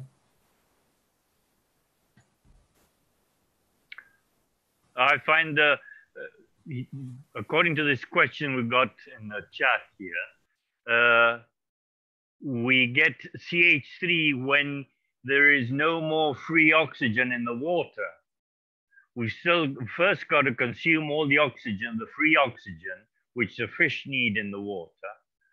And then we get the CH3 when we have no more oxygen. So the best thing is to use the most stagnant water, which has no oxygen in it. Is this true? When you set up your CH3 kit, you will observe in the first hour it will produce white Gans. That will be a mixture of CO2 Gans and zinc oxide Gans. So the oxygen will go there. And after a couple of days or sometimes weeks, it depends on your conditions, it will appear that orange color Gans. So the process has some cycle. So there are different processes at the beginning, then other things happen later. Well, that all depends on the quantity of oxygen you got to dilute it in the water then. That's what I'm saying. Yes, of course. So you don't use oxygenated water, just the plain water. Every water contains some dissolved gases, some nitrogen, some carbon dioxide, some oxygen. And when sorry. When you start making your Gans, first time you will get a Gans of oxides, like a carbon dioxide and zinc oxide. So part of the free oxygen of the water will go into that CO2 Gans and zinc oxide Gans, which will be a deposit of white color. You can keep removing that and then wait when it will be produced at orange color CH3 Gans. And why you remove the first white Gans? Because if you leave it there, your kit will start picking nitrogen from air, and it will produce a lot of amino acids on the top, which is not desirable at that stage. Just do it and just follow day by day how it evolves, and you will learn a lot just by observing it. Are you saying to draw off the initial white? Yes, of course. How do you do that? Do you have a 50 milliliters or 100 milliliter large syringe? Okay, so you just pull it off with a syringe, say for the first 24 hours. Not 24 hours, until it produces something white. When it starts producing something orange, that's a different thing. That's the CH3 Gans. There's a good example from Diane in the chat. She says, I used galvanized nails to make CH3 Gans. The first 2 batches came out white. The third batch, made from the same materials, was a charm and came out the CH3 Gans color. Yes, this is normal.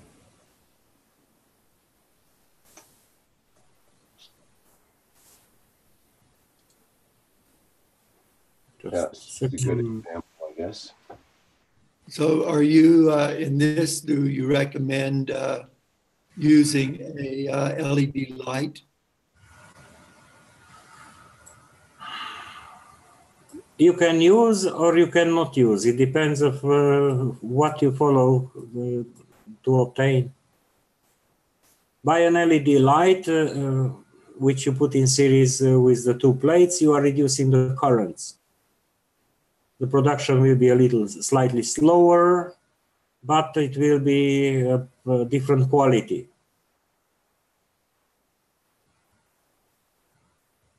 Normally use the LED only on the CO2 kit. Oh, I'm using also on the copper oxide kit. Ask Armen Guloyan, he also uses it.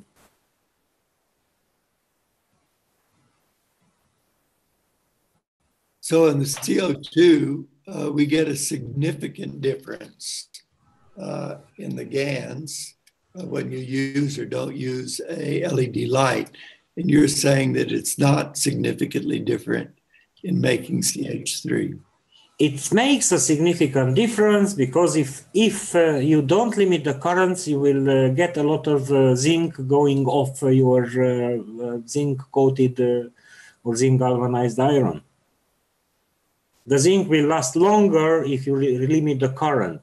You need the fields to work by the power of the fields and not by the power of the electric currents.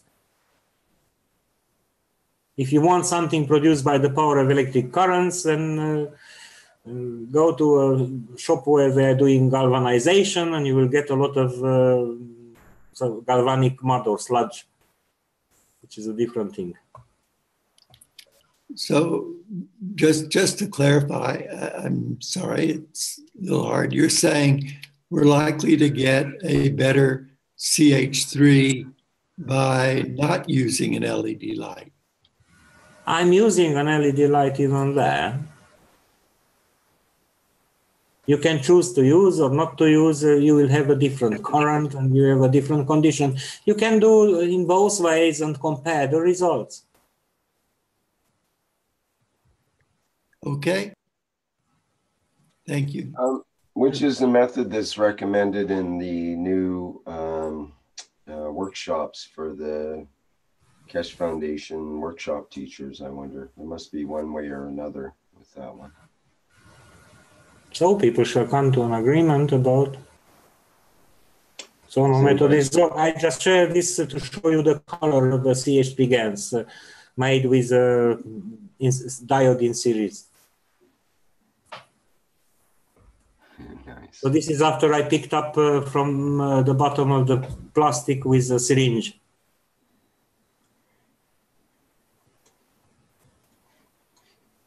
You see its aspect, its color.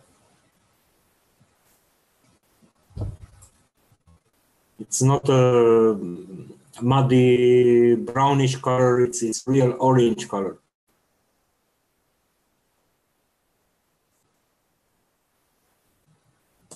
And then do you have a picture of the CH3 without a diode? No. I was looking for it, I didn't got it. I have here such external hard drives, but I didn't connect them because I'm traveling. Yeah, I understand. It's no problem. There was a question. Can you clarify the difference between caustic and fire burning method? Is it in relation to, is one better than the other for Gans purposes? Preferably use nano-coating by caustic, preferably. But you see, in some places you have no other choice than to use the fire.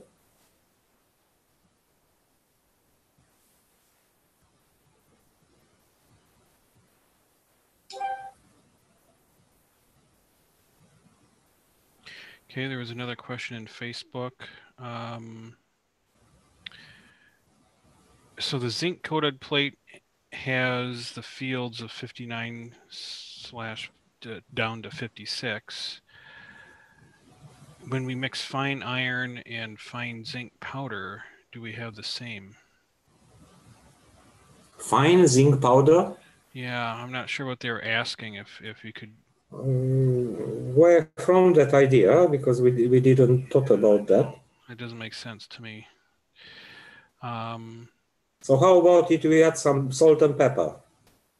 So we can mix up so many questions, but what's the reason for asking that? Not sure. Maybe they're thinking that that it would be the same combination, but it's different because of that 5%, especially, right? The difference between the nano-coated and the element. And if they were just making powders, that would be of the element, not of the... No, no, no, no, no. So please understand. So now you have a piece of iron here. And you have on the other side a piece of nano-coated copper. It has a coating outside, and this coating does all the magic, yes? And these are connected together. Now, if this would be a bare copper, if this would be a bare iron only, in that case, the iron 56 will be still attracted by the fields of 59 of the nano-copper, because they are very near one to the other. It's a small difference only. And iron would start to go into the solution, would get combined with the oxygen from the water, and would make a lot of nice iron oxide, which is commonly known as rust. Is it so? But in our case, we have a packing, a shirt of zinc, and this makes a difference. So all the iron is packed into zinc. So the iron is not in contact with the water. You just have the fields of iron and the fields of the zinc interacting with the fields of the copper. It's quite different if you put pieces of zinc. If you put in a vessel just a piece of zinc and a piece of iron and a piece of nano-coated copper, and you connect these together. So in that case, you will get a mixture of gases, and you will get also hemoglobin, because finally you will get here some amino acids, and that in contact with the iron will produce the hemoglobin. When you make the CH3 Gans, it's good to have a shirt of zinc over the iron.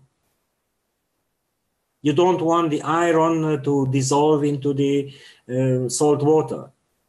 You see why people are galvanizing pieces of iron to resist to the water.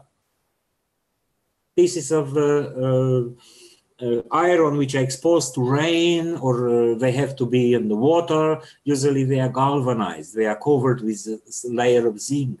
Also the inner layer of your boilers, which are made of iron, they have an inner layer either of zinc or magnesium or whatever, to avoid the corrosion, the slow dilution, discomposition of the iron into the water. So if you think about mixing powders of iron, powders of zinc, which otherwise are quite difficult to obtain, you will not get anything like that. But thank you very much for the question, because we could clarify about this. It's important to have this shirt of zinc around the iron, and to have no iron exposed directly to the water. Otherwise you get rust, and you don't need rust. You need here CH3. How much iron you see in CH3? It's carbon and hydrogen, iron none. If you have the iron opened without to be covered by zinc, probably you will have a lot of iron oxide too, and it will be a different kind of mixture. Are you satisfied by the answer? So, but when you cut the plate, the galvanized plate, you always expose some iron. Yes, that's why I prefer to use a galvanized wire and not a plate. Okay. That's why I prefer to use a galvanized wire, which I can bend it in such way that the cut ends to be outside of the water, not inside. Or a galvanized piece of hardware, which is one piece of steel which is galvanized, and it's galvanized everywhere, and just I hang it on a copper wire and it's fine. But you're still cutting the galvanized mesh. No, yes, and you can bend it to have the cut parts outside. There are many ways how to bend it.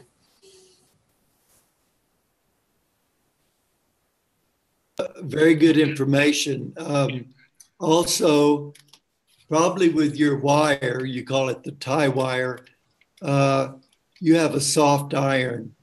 With sheet or plate or even nails, you're likely to have a higher carbon content because you don't want it to bend. So a nail will have higher carbon content to make it stronger. Yes, and in the same time, when you have a nail, you have to know that the nail is usually an alloy of iron which is rich in phosphorus. So that also changes the condition. So at any time, if the zinc coating comes off, I mean, is gone, yes, eaten away or used up, you have to replace your specimen that you're using. Yes. So best thing is, by my humble opinion, is to get such a galvanized tie wire, which is used for tying together. And the thinnest is the better. Beautiful, thank you. That really helps cut down the amount of experimentation that we're doing, and which I still agree with very much. But you're sharing your experience is a great help. Thank you. You're welcome. Just let me open a picture of the tie wire and to share it you to make sure for all speakers of English and not in English and other languages. You know, one picture tells 100 words. And let me find that right picture, which I just saved it on my desktop. It's on the yes. And here is the sharing button. So here is one option of tie wire.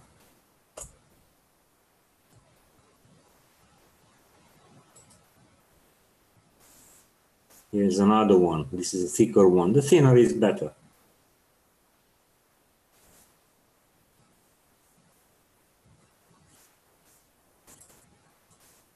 It's cheap, soft, it's easy to work with it.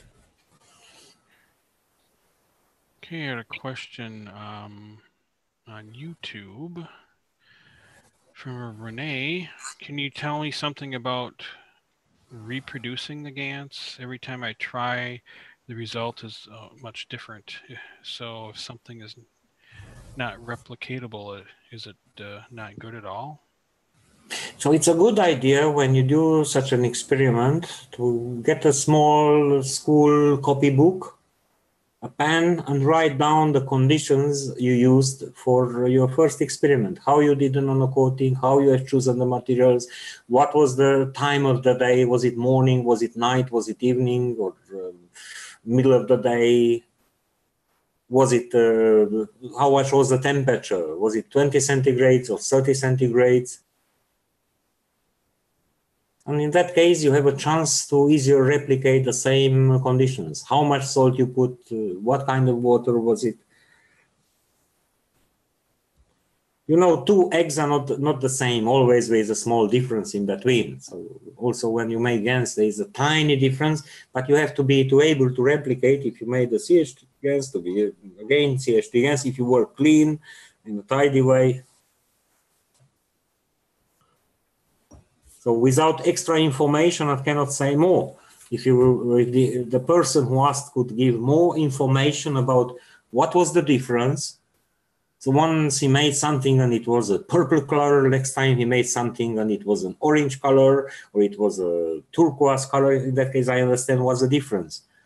But that he could not replicate, I do not understand what he couldn't replicate. So what was the difference? What was the difference in setup? What was the difference in the results? So if you could ask more in details, we could give more detailed answer.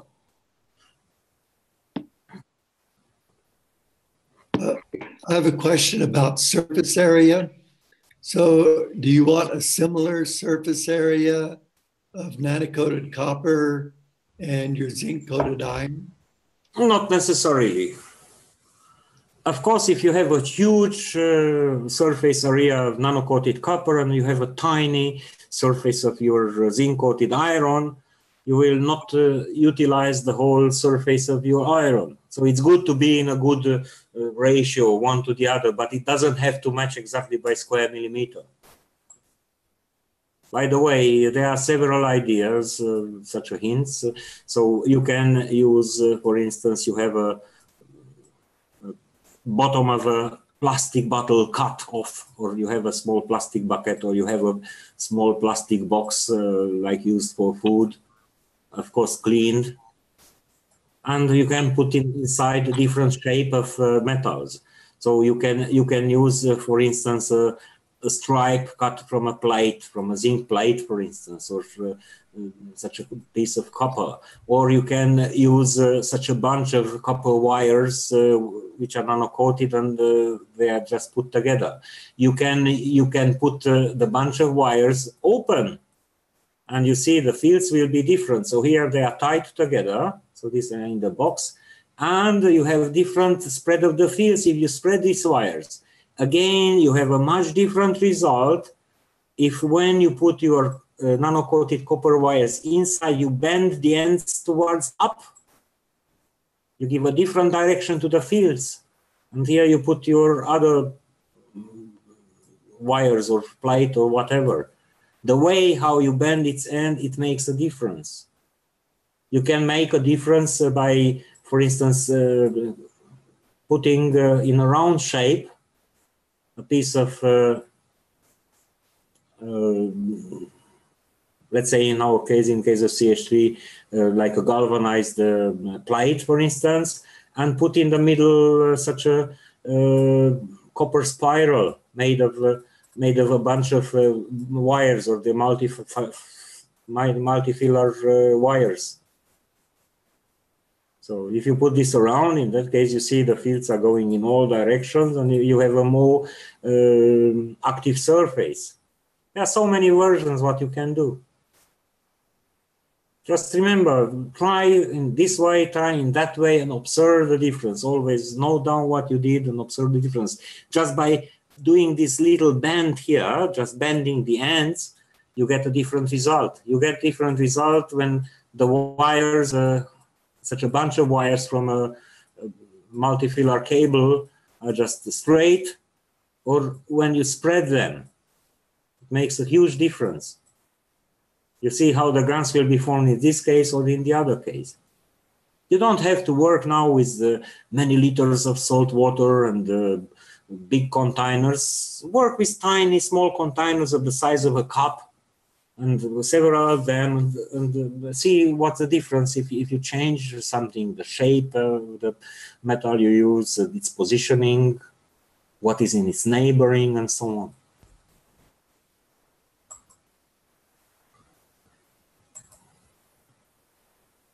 Thank you.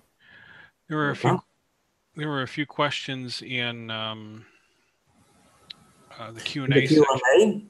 Yeah, and I did answer them, but they probably should be covered just so that everybody else knows about them. Yeah, one of the questions is not a question, it's an answer to Mr. Flint from Mr. Teomanta. I know, Flint, just ask for other people who might have this problem. Okay, so this was answered. They're under the answered section there. Okay, Klaus-Peter Pavelka, the atomic weight from copper, sorry, not from, but of copper, is 63.546, like PSE. How do you know that the atomic weight from nano-coating copper is 59? So now let's clarify the atomic weight of copper. It's not 63.546. What you see in that table of elements, in the periodic table of elements, it's a mathematical average.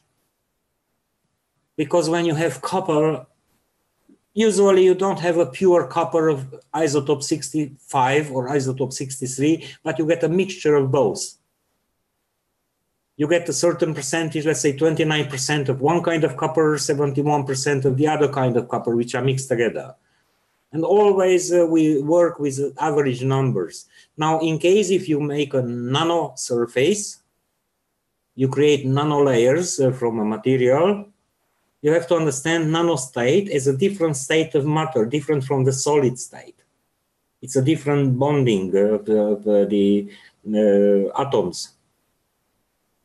And if you understand how the protons and neutrons will behave in a plasmatic state, you will understand that little weight reduction from average 63.5 or 64, let's round it, down to something between 58 and 60 or 61. We say 59, but it can be 58, it can be 60, it can be 59. It's just an average. What is easy to understand, what is easy to remember is that when you go from the metal state, from the solid metal state, you go to the nano state, the matter gets more spacing in between, gets more loose, and that will produce a reduction of not the atomic weight, but a reduction of the strength of the fields. Sander, so we use, yes? May I ask a question, please? Thank you for yes, Caroline? Thank you for your broad knowledge explanation. I'm learning too, but I something raised the question with the question from Paul. Have you gone back to the teachings of Mr. Kesh and have you corrected the table? Because he says that the existing table is not correct. The periodic table of elements. Yeah. Have you brought this into our teachings? Not because yet. people, there are so many ways. Yeah. People are still working with the old table, which is not correct. So if somebody could do some research in the teachings of Mr. Kesh and bring the correct table forward, then people will be less confused. Yes, and in the private teachings, Mario Train has covered that in about 4 or 5 sessions on the new periodic table that's spiral. Yes, but he does it just in the opposite way. From the light is in the center and the heavy is on the extremities. No. No. He said hydrogen's on the outside. Already. Okay. Spirals in. So, but that's all in the private teachings, which is about a good 20 hours of teaching there. Yeah, we have to work out, according to Caroline's suggestion, we have to work out an easier graphical representation, and not just to represent the isotopes, but also the isobars. Maybe it will be okay to ask this and bring this forward to Mr. Kesh for next Thursday to bring the light onto the periodic table, which is correct. And then he can expand to everything, and people keep your pen and paper ready. Because for Mr. Kesh, it's easier to go back to it than us searching through all the teachings to find it. Yes. So now for and the periodic table should then be distributed to all the knowledge seekers and should be appearing on our website. The right one would be something made in 3D, not even in a sheet of paper. It's a good suggestion to bring it into the managed meeting. Yes, Rick? So what makes it more interesting that we have not just isotopes, isotope meaning those elements which stays on the same topos, on the same position into the periodic table of elements because of the same number of protons. But we have also isobars which have the same weight, which can be, for instance, copper 65 and zinc 65. Or potassium 40 and calcium 40. They have different number of protons, but they have total number of protons and neutrons together. So total weight is very similar. And from plasmatic viewpoint, that's also very important for our studies. And to Klaus Pavelka, I would suggest to find those teachings where there is explanation about the difference between gravity and between inertial mass, and how this is done by the interaction of fields. So then we will understand why, not the atomic weight, we are not working with atomic weight, why the field strength of a nanostate is different when the field strength of the same element in a solid state. And yes, we will work on better periodic table of elements, which would be very useful tool for knowledge seekers to work with plasma fields and to understand the strengths, the plasmatic strengths of different elements.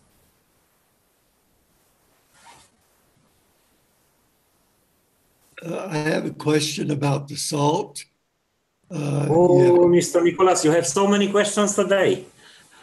Well, these are practical questions. So if is there a difference between choosing the salt, especially for health uses or agricultural uses, to make your salt water from a mineral salt, sea salt, or to really know your salt? Okay, let me say you something about a mountain salt or a mine salt and a sea salt. So actually the term of sea salt or mine salt or a rock salt doesn't tell you the chemical composition, because a product can be marketed as a sea salt, which product is pure sodium chloride, or can be another salt which has very less or none of sodium chloride and just have the rest of elements like a potassium chloride, potassium bromide, magnesium chloride, magnesium sulfate, and other salts. So the name itself, which shows this source, whether it's from the sea or whether it is from a mine, that doesn't tell you about its chemical composition. To know the chemical composition, you have to ask for manufacturer's data sheet or a certificate of analysis, or what he guarantees that it contains. In many countries now, there are no more strict regulation about what can be sold as food. And you find a large variety of salts sold for food purpose, which contains so many kinds of minerals and elements and additives that you just wonder which is really salt and which is only 50% salt and 50% something else, including quartz, sand, and other things which don't dissolve. So really you have to look for the reliable manufacturer's declaration about what his product contains.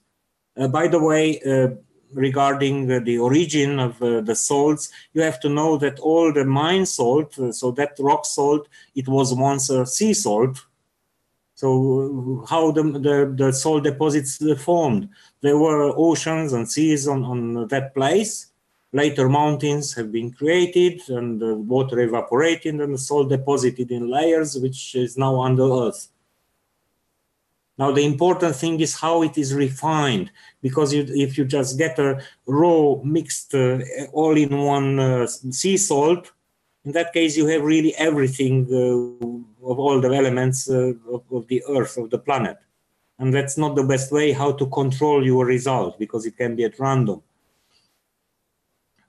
If you want to target a specific result, you may want to work, for instance, only with magnesium chloride, or only with sodium chloride, or only with potassium chloride.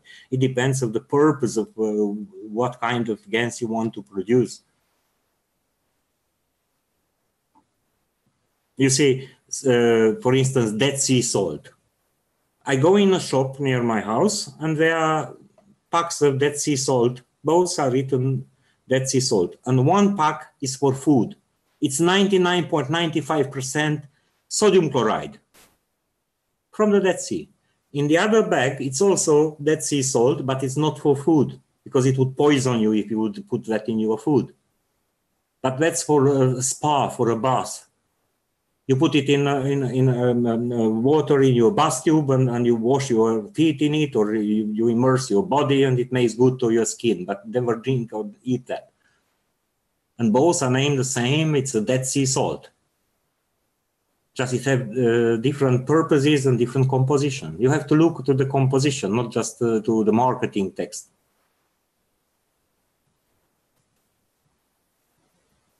Also the salt mines, they have a salt which is mostly good for food, and there is such a cover salt which is mostly, let's say, potassium chloride or mixture with any other elements or with earth or whatever.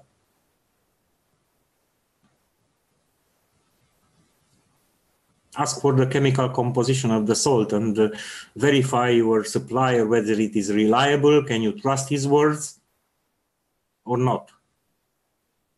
For instance, now not about salt, but about fish. You see, since Fukushima, now in many countries, producers of fish products have to label the product about the origin of the fish. And they say it's fish from Pacific Ocean, or fish from the Atlantic Ocean, or fish from Baltic Sea, or whatever. So you know what risks you have if you buy fish which is from near Fukushima or from the other ocean, from the Atlantic. And I found a producer who was selling its product in one of the supermarkets. He was selling carp, which is a sweetwater fish. And on the label, it wrote that the origin of the carp is the Atlantic Ocean, which is impossible. So if he could put such a big lie on that label, in that case, I cannot trust anything else which is written on the label regarding the other chemicals and additives which they use. So you understand, you have to evaluate how you can trust the information according to its source, because just because something is printed, it shouldn't. It doesn't must to be something true. Sometimes misinformation is also printed. So check your supplier. Check the quality from your supply. Yep, the more pure salt, the better. Yeah. What do you mean pure salt? Pure salt meaning sodium chloride? It depends on what you target, what you want to obtain, for what purpose. If you don't know to put your conditions, you don't need to worry about that. I understand what you're saying there. I was just wondering what the term pure salt means. So according to a standard, it can be, let's say, 95% purity. According to another standard, it can be 99.99% purity. Find out which is acceptable for yourself. And others means it's salt, but there's other minerals in it too, you know. Very small amounts of trace minerals like cobalt and other kind of stuff. And just remember, whatever you put in the Gans kit, you're going to be making a Gans of.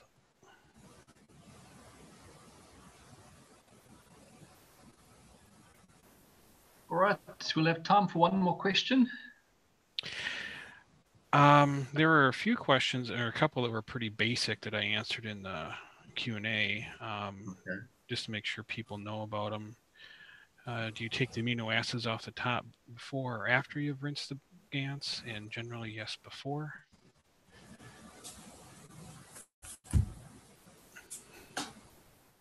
So it's easier to take the amino acids first and then to make your Gans from the bottom. Isn't it so? Yep. And then how to actually connect the plates. What is the best way to connect the nano copper to the zinc coated metal, in whether to use an LED and which way the LED faces with a long pole, short pole on LED. So it depends again. So I explained in details some lectures ago. about how a diode behaves if it's polarized directly or if it is reverse polarized. How it behaves, it is directly polarized and with a bias voltage below the opening voltage. So if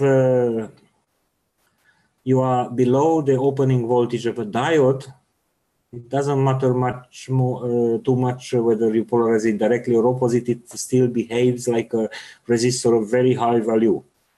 If you reach the opening voltage, in that case, the game changes. When you have a different current which goes through, which depends on the specifications of the diode. So below the opening voltage of the diode, so be it positive or negative, does not matter, you will have some nanoamperes or microamperes which go through.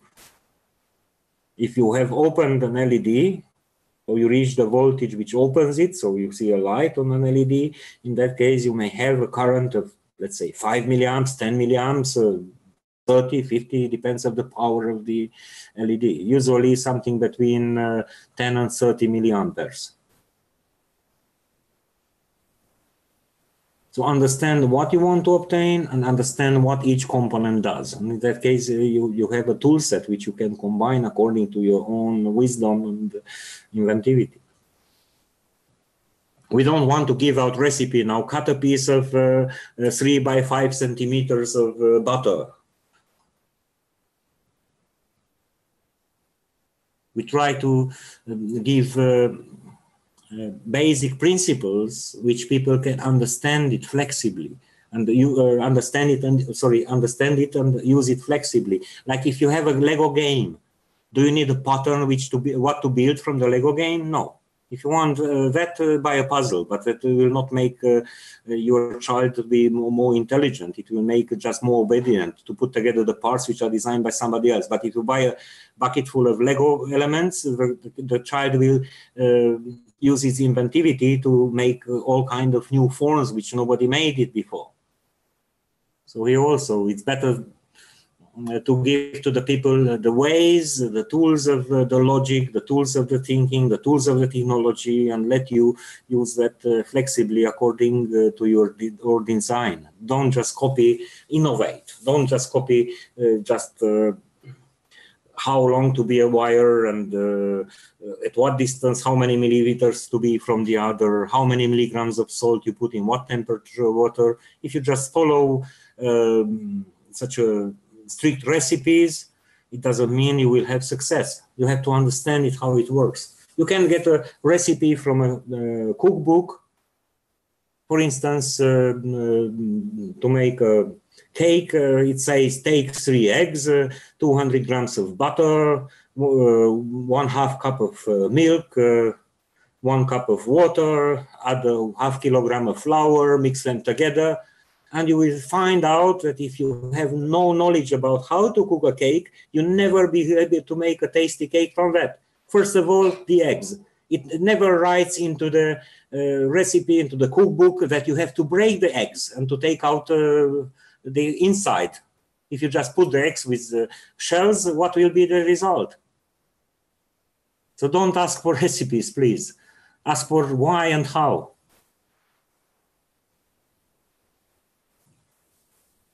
Okay, thank you. You're welcome. Yeah. And one last question was from James.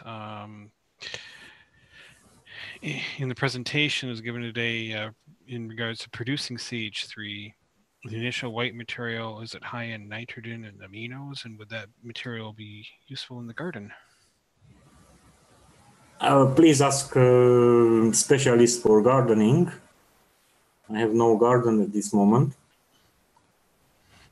Well, the initial material is basically CO2, isn't it? By the way, Jim is here. Yes, Jim. So he can give you answer. Just to ask that question again, Flint. Okay, he says, in your presentation in Plasma Science today, in regards to producing CH3, the initial white material is high in nitrogen and aminos. Would this Gans material be useful in the garden? I think you misunderstood. That initial material is zinc and CO2, And the amino acid that you're forming on top will contain nitrogen because it will have carbon, nitrogen, oxygen, and hydrogen. So it's the amino acid which would have the nitrogen component, not the GANs at the bottom.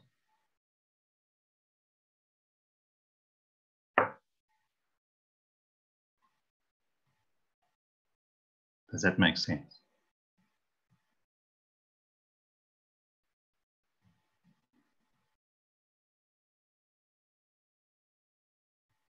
Hello? I was seeing if you reply there, but it does to me, but it was written in the chat there. Yeah. Yes, it does make sense. All right. So that's it for today. Once again, thank you very much, Sandor. A lot of useful information and a lot of good questions, which helps to bring out the knowledge as well. So thank you for all those for the good questions. And thanks, Flint and Rick, once again. Thank you very much. Thank you for the opportunity. Thank you for the good questions.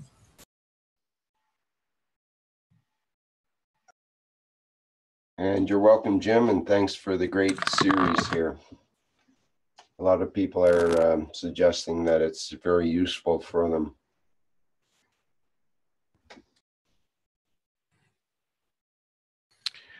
Okay. So that's it for today.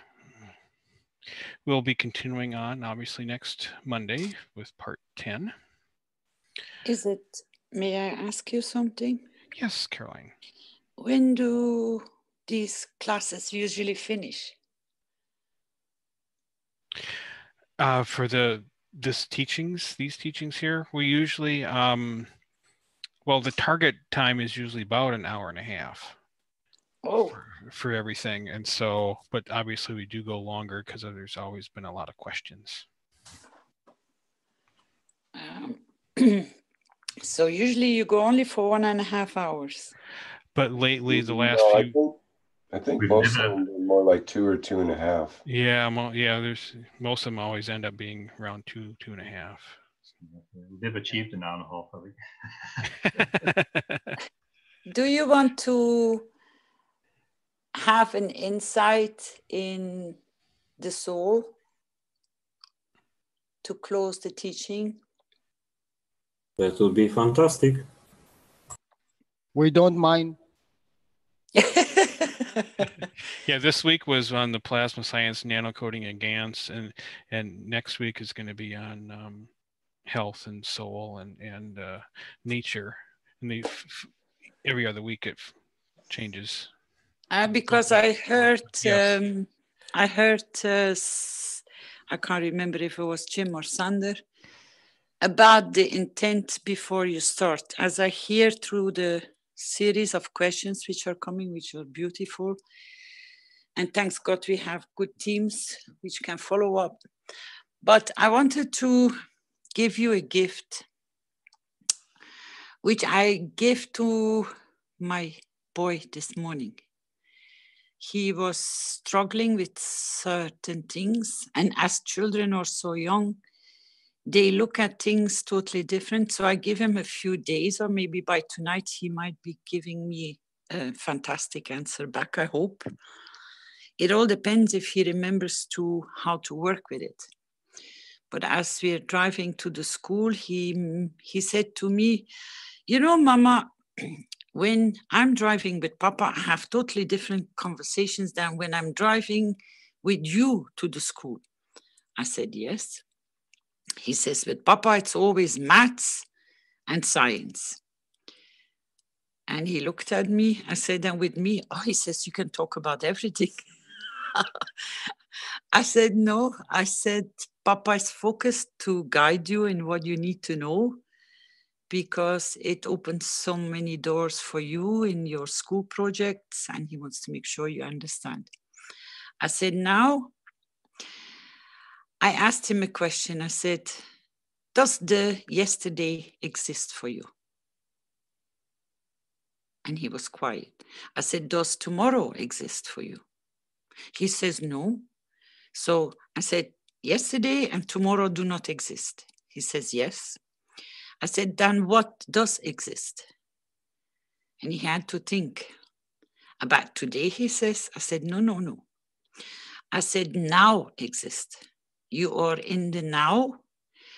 I said, and with what you have gathered from Papa and from me and from listening to the teachings and all our discussions or talks, sharing knowledge, I said, if you're in the now, I said, your body is composed with trillions and billions. I said, I don't think there is even a number to be placed on of atoms. He says, yes. I said, but you know that these are all energy. He says, yes.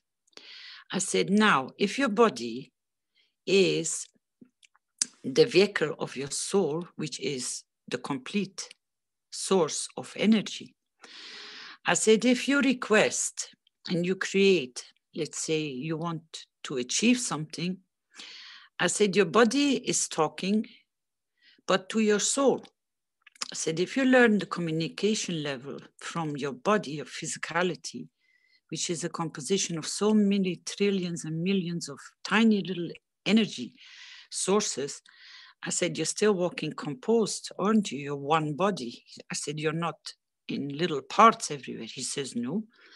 I said, so if you're in the now, that means through your emotion and your thinking, you create now, not yesterday and not tomorrow.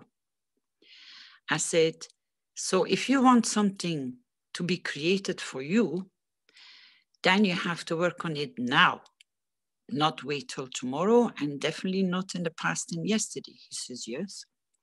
I said, so if you have found, and if you find a secret to communicate through your physicality, to talk to your soul, for it to create the opportunity in your physicality, I said, then you can create anything, do you? He says, yes. I said, why don't you start working with it? I said, whatever thoughts go through your head, be careful what you think. I said, what emotions are going through your body, that you can feel them. I said, take good care of them. I said, because that is what you're creating for it to appear wherever you want. I said, that's the secret what Mr. Kesh has been, or your Papa has been teaching. Before you start, be aware how you are, what you are, and you're in the now. So you're creating now, not tomorrow, not yesterday. So at any given moment, you can recreate even if you made a mistake. You can reset anything by recreating and start a new creation today in the now. So if you're gonna start creating ganses and nanomaterials and nanolayers, and even your life and the position where you are a creator in the now. And it changes instantly, because Rubin fell yesterday rolling off the hill in the snow, and he rolled against a pole. And he says, Mama, my back is hurting. I didn't see it. It was so tiny, he says, but I still hurted myself. I said, now it's the same that exists for your body in your physicality. I said, go and talk to your soul and tell her or ask him, either way you want, say, pain doesn't exist. I said, it will disappear because it can remove it. I said, when you keep on re-emphasizing that you're in pain, then the pain will be present because you are keep on creating and repeating, I have pain. So when you create and you go to your soul and say, pain doesn't exist for me, I said, it should disappear, wouldn't it? He says, yes. And I let him wonder and dwell on it. And it takes me half an hour to get him to school. Before he got out of the car, he says, Mama, you know something? My pain is gone. I said, you see, it works. You are a creator, so you can create anything you want. And he said, bye, Mama, with a smile on his face.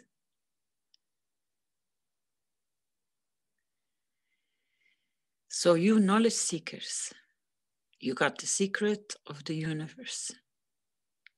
You create now, instant, and you can adjust your creation if you're not happy with it. But make sure what you create is beautiful.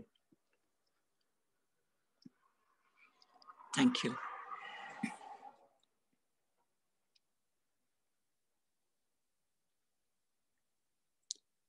Lovely, thank you. Thank you so much, Caroline. You're welcome.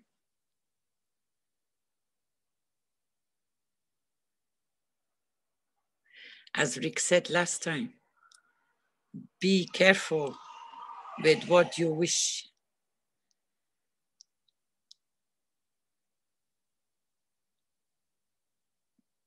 It just might come true. It comes true, for sure. Don't worry. Because I emphasize on it because Mr. Kesh, after last Thursday teaching, he said if people could only understand what has been opened up and they found a path to work with it, they will change this planet in no time. So you're in the now, you're connected, and you're the creator.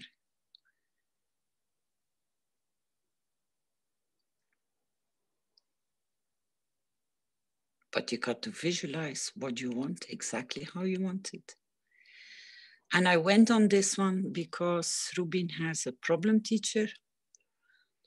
And as I was explaining, I said, now you imagine before you walk into the school that she is a happy teacher. She has a beautiful smile on her face, but she hasn't, he said straight away. I said, I know, but if you emphasize it, she will stay this way. I said, but you can change her. I said, but you have to visualize it in your head that you know her face, you can change her. I said, try, we'll see today. And that's the beauty of what you can create. I'm going to leave you because otherwise you're going to go over your 3 hours.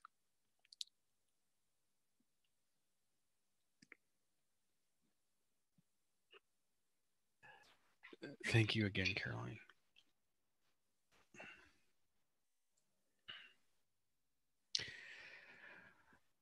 Okay, thank you everyone for joining us today, and we'll be seeing you next time.